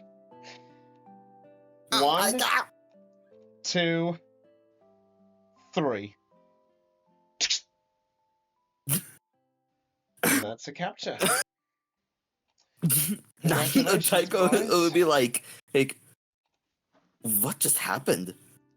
What was that Koopa? Well, let me pull out the good old Pokedex and check for you. It looked like a Voopa, but it was brown. Wooper, the poison fish Pokemon. Paldean form. After losing the territorial struggle, Wooper began living on land. The Pokemon changed over time, developing a poisonous film to protect its body That is the Is real. that real? That is the real Pokédex from Scarlet and Violet. Yeah, specifically Scarlet's, because it's a lot happier than what Violet's was. Yes, And Scarlet. what it would have been. Yeah, Scarlet seems to have the happier Pokédexes. Violet seems to have the negative ones. Yeah, Violet has the baby eating entries. Anyways, did you Paldean? I've never heard of that. Is it a region? I've never heard of it. Yeah, it's a region fairly close to Kalos. A lot of people tend to forget about it because they have like way too many champions. Wow! Last I checked, there were about 3 million unhappy ones. Oh my god. Yeah. It's brown like. Yeah, currently I think there's at least 5,000 of them in Hawaii right now. Quick question: do we count Paldean Wooper as a separate Wooper, or do we count it as Wooper Yeah, it's in counted the as Pokédex? because it's Wooper. You know, Wooper, yes, it is the same as Wooper. You know what? Concerning the Pokédex thing doesn't have it on the Excel. I'd say classify it as normal Wooper. And then if it somehow evolves, we'll work that out. You got it. Yeah, we'll add Clodsire eventually. Anyways, now we gotta do Frillish. Frillish, the floating Pokemon. It floats about aimlessly. Drift, drift, drift, sting, drift, drift, drift, sting. That is about all it does. Your Pokédex frizzles. Yeah, no, I rolled a 3 on that. Oh, so close. No. If I had rolled a 1, that would have been the funniest set of rolls ever. Rolled a 1, he gets the Pokédex entry, but then his Pokédex is out of commission for a while. Yeah, for like the next 30 minutes or something. Okay, that. I will deal with these as a sheet later for you, and I will let you know when you can name them. Yeah, sounds good. Well, what did you catch? I caught a Frillish. More common than whatever than this Wooper I caught. It's brown like cocoa. I think I've decided on its name. Coco. Yeah, Kemplar's got a male Frillish, so. Yep. I'll have to give a name. I'll have to give a nickname to that little guy. What's the gender of this one? This one is a female. Okay. Yeah, the only reason I can tell that Kemplar's Frillish is male is because it's blue. Yeah, just for those who don't know, Frillish is a 2-colored stage thing, almost like Hippopotas and Pyroar, where its physical appearance changes based on its gender. Frillish in male is blue, and female is pink. AKA, I gotta be careful if I show this Pokemon to Dell. Well, or more like Kemplar. Yeah. Well, I suppose that answers that question about what 2 Pokemon can be found in, right? You don't say. I Shall we am gonna have to do research on this myself. Kemplar, could you roll me a D100 for me, please? Okay. So many D100s. 61. Okay. Aw, 8 Nothing less than the happens. funny number. Alright. Nothing happens. However, I will say, Kemplar, as you are walking back, right where the Frillish was, you see a sparkling little object just rise to the top of the water. Off the corner of his eye? Yes. Okay, so Kemplar sees this. Can Kemplar get it real quick? Yep, if you want to send Opener to get it, because it's a bit of a distance.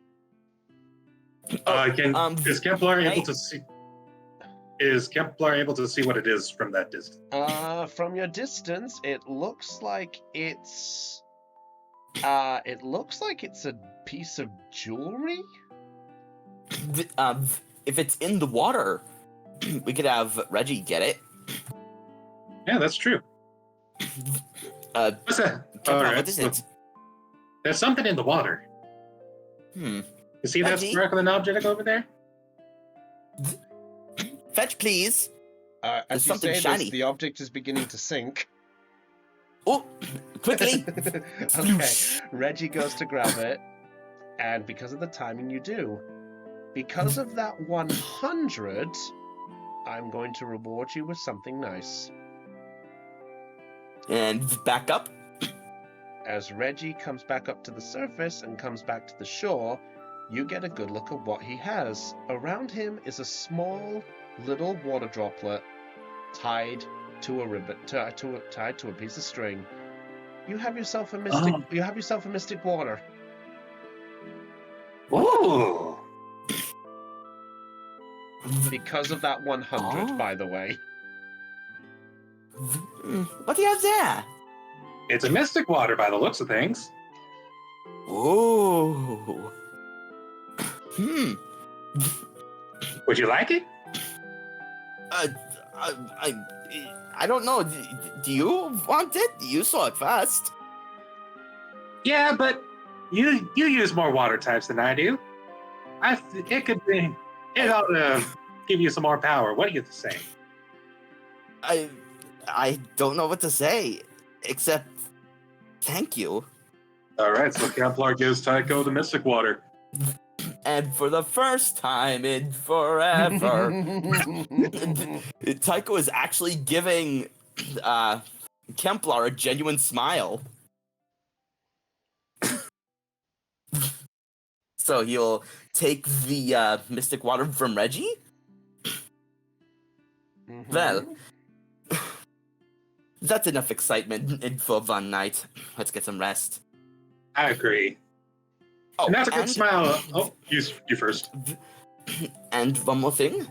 if you have any questions or concerns about oat raising or proper care of a water Pokemon, do let me know. I'll definitely keep that in mind. By the way, I am a professional, or that's what I'd like to think. by the way, that smile, that's a good smile of yours. You should wear it more often. Danke. Well, let's head back. All right. And so the two head north. All right, so you head back. Yeah, All right. it's a good day. It is a good day. All right. So, as you guys head back, you guys are both filled with that sense of enjoyment, knowing that your recent talk has not only just cleared the air, but a chance to alleviate things, maybe even bond. But as the night And be friends. and be friends. And as the night is beginning to set, I will say you all get yourself a nice long rest. And in the morning, you shall pick up as we go. So, well done, everybody. That's what we'll call tonight. That's what we'll call the end of tonight's session. Some highs and lows. Whew. What a fucking session. Hope everyone enjoyed that performance between Thean and I. That was good all around. That was generally good all around. Okay. Settle. All right. But yeah, that was good, everyone. Thanks for that one. I do apologize on the later than usual stream. In fact, the fact we're nearly at midnight is something of a strange feat. Hey, we all enjoyed it. We all had fun. That's what matters. Yeah. So, no one's going to kill the DM for the big nasty lore about the legendaries now, right? I'm just surprised that No. you decided to give Tapu Fini cancer. Let's face it, it's kind of like cancer. It's not a tumor. I mean, how often do you hear about diseases affecting this? Long goals. Besides, I have something to say real quick. Whoever got the 100, God bless you. That was the You're welcome. Dude, Karma must really, really love you. He does such a nice gesture for both the roleplay. He gets greeted with a 100. Kepler needed to do stuff. He's been trying to help Katrina for ages. He's been helping everybody, man. He But has. that cold Katrina thing, that feels like karma coming back to this smile. God bless him. Indeed. Anyway, with that said, everyone, that is all we're going to end with tonight's session. Thanks a lot for tonight. So, we have ourselves some very interesting questions that need to be answered for the next Pokemon session. So, with this, that's all for tonight's episode. So, tune in next time when we'll hopefully get the answers to the following questions. Will Team Unity take up the offer to become the Candidate Guardians? What will happen to the bond between Katrina, as well as Clarissa and Monty? Will there be friendship mended, a family rebuilt, or is it going to take some time? How will Tycho and Kemplar break the news of their new catches to their teammates? And more importantly, I think, what is going to befall the situation with the legendaries? Especially with this news of a gas said to cause disruption and, even worse, things to happen. You'll have to tune in next time to find out. So with that said, it's goodbye from your Dungeon Master, Brownie of the Joy Charge Gamers, and it's goodbye from Aeon. Goodbye. Da Floof. Paldean Whooper, oh my god. From Lena. Science peoples. From Del. Boy, everybody! And Thean. Actually, you know what? I should probably end off with one thing here. Because I realize it's a new day, and maybe we should end this. It's a new day. Yes, it is. Yeah, I was busy finishing typing up the journal entry. Oh my god. It's time for fun times with Kemplar. Ding. We got together to talk with Tycho and clear his mind, as he felt he wasn't welcome to the team. After reassuring him that he was welcome, we got ready and headed to Mauville Gym to face Tide.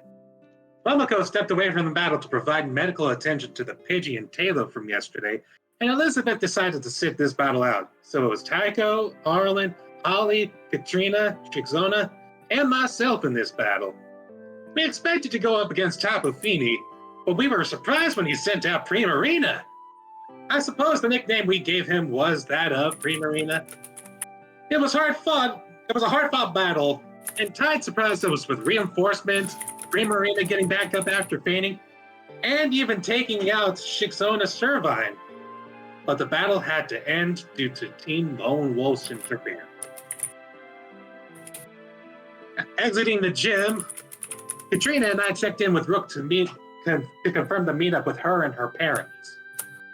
We decided on the Pokemon Center since that was where everybody was going to lick our wounds from the battle. I finally gave O the information on the black card before handing it off to Chixona. She seemed to want to need it the most. I overheard the conversation that my teammates had with Professor Kukui and Tide. By the sounds of things, Team Lone Wolf are interfering with the process of Pokemon getting blessed and giving them a sickness of some kind.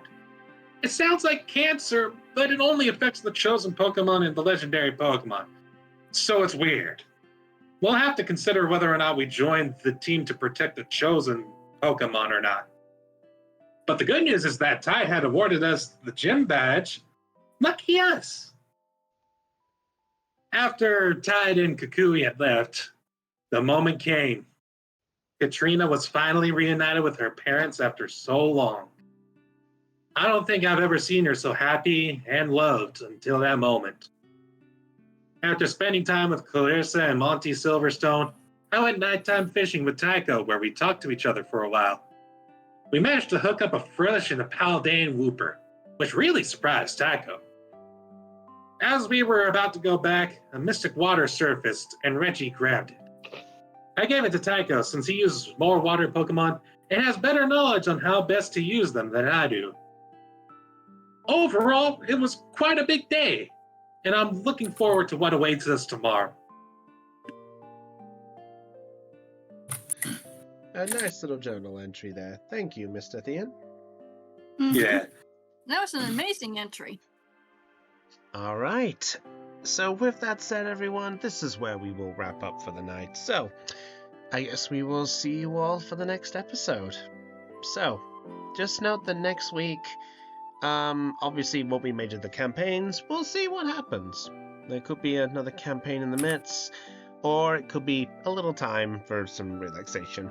But otherwise, if all else fails, no matter what, I will see you in the DM seat for the Mono session coming up on the next episode.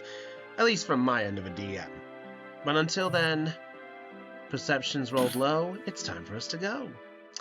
So with that said, this is Brownie of the Joy Charger Gamers signing off on Let's Roll Live on Poke-Ception Check. And remember, my friends, you best roll high, because otherwise, it could mean goodbye. Catch you all later. Bye.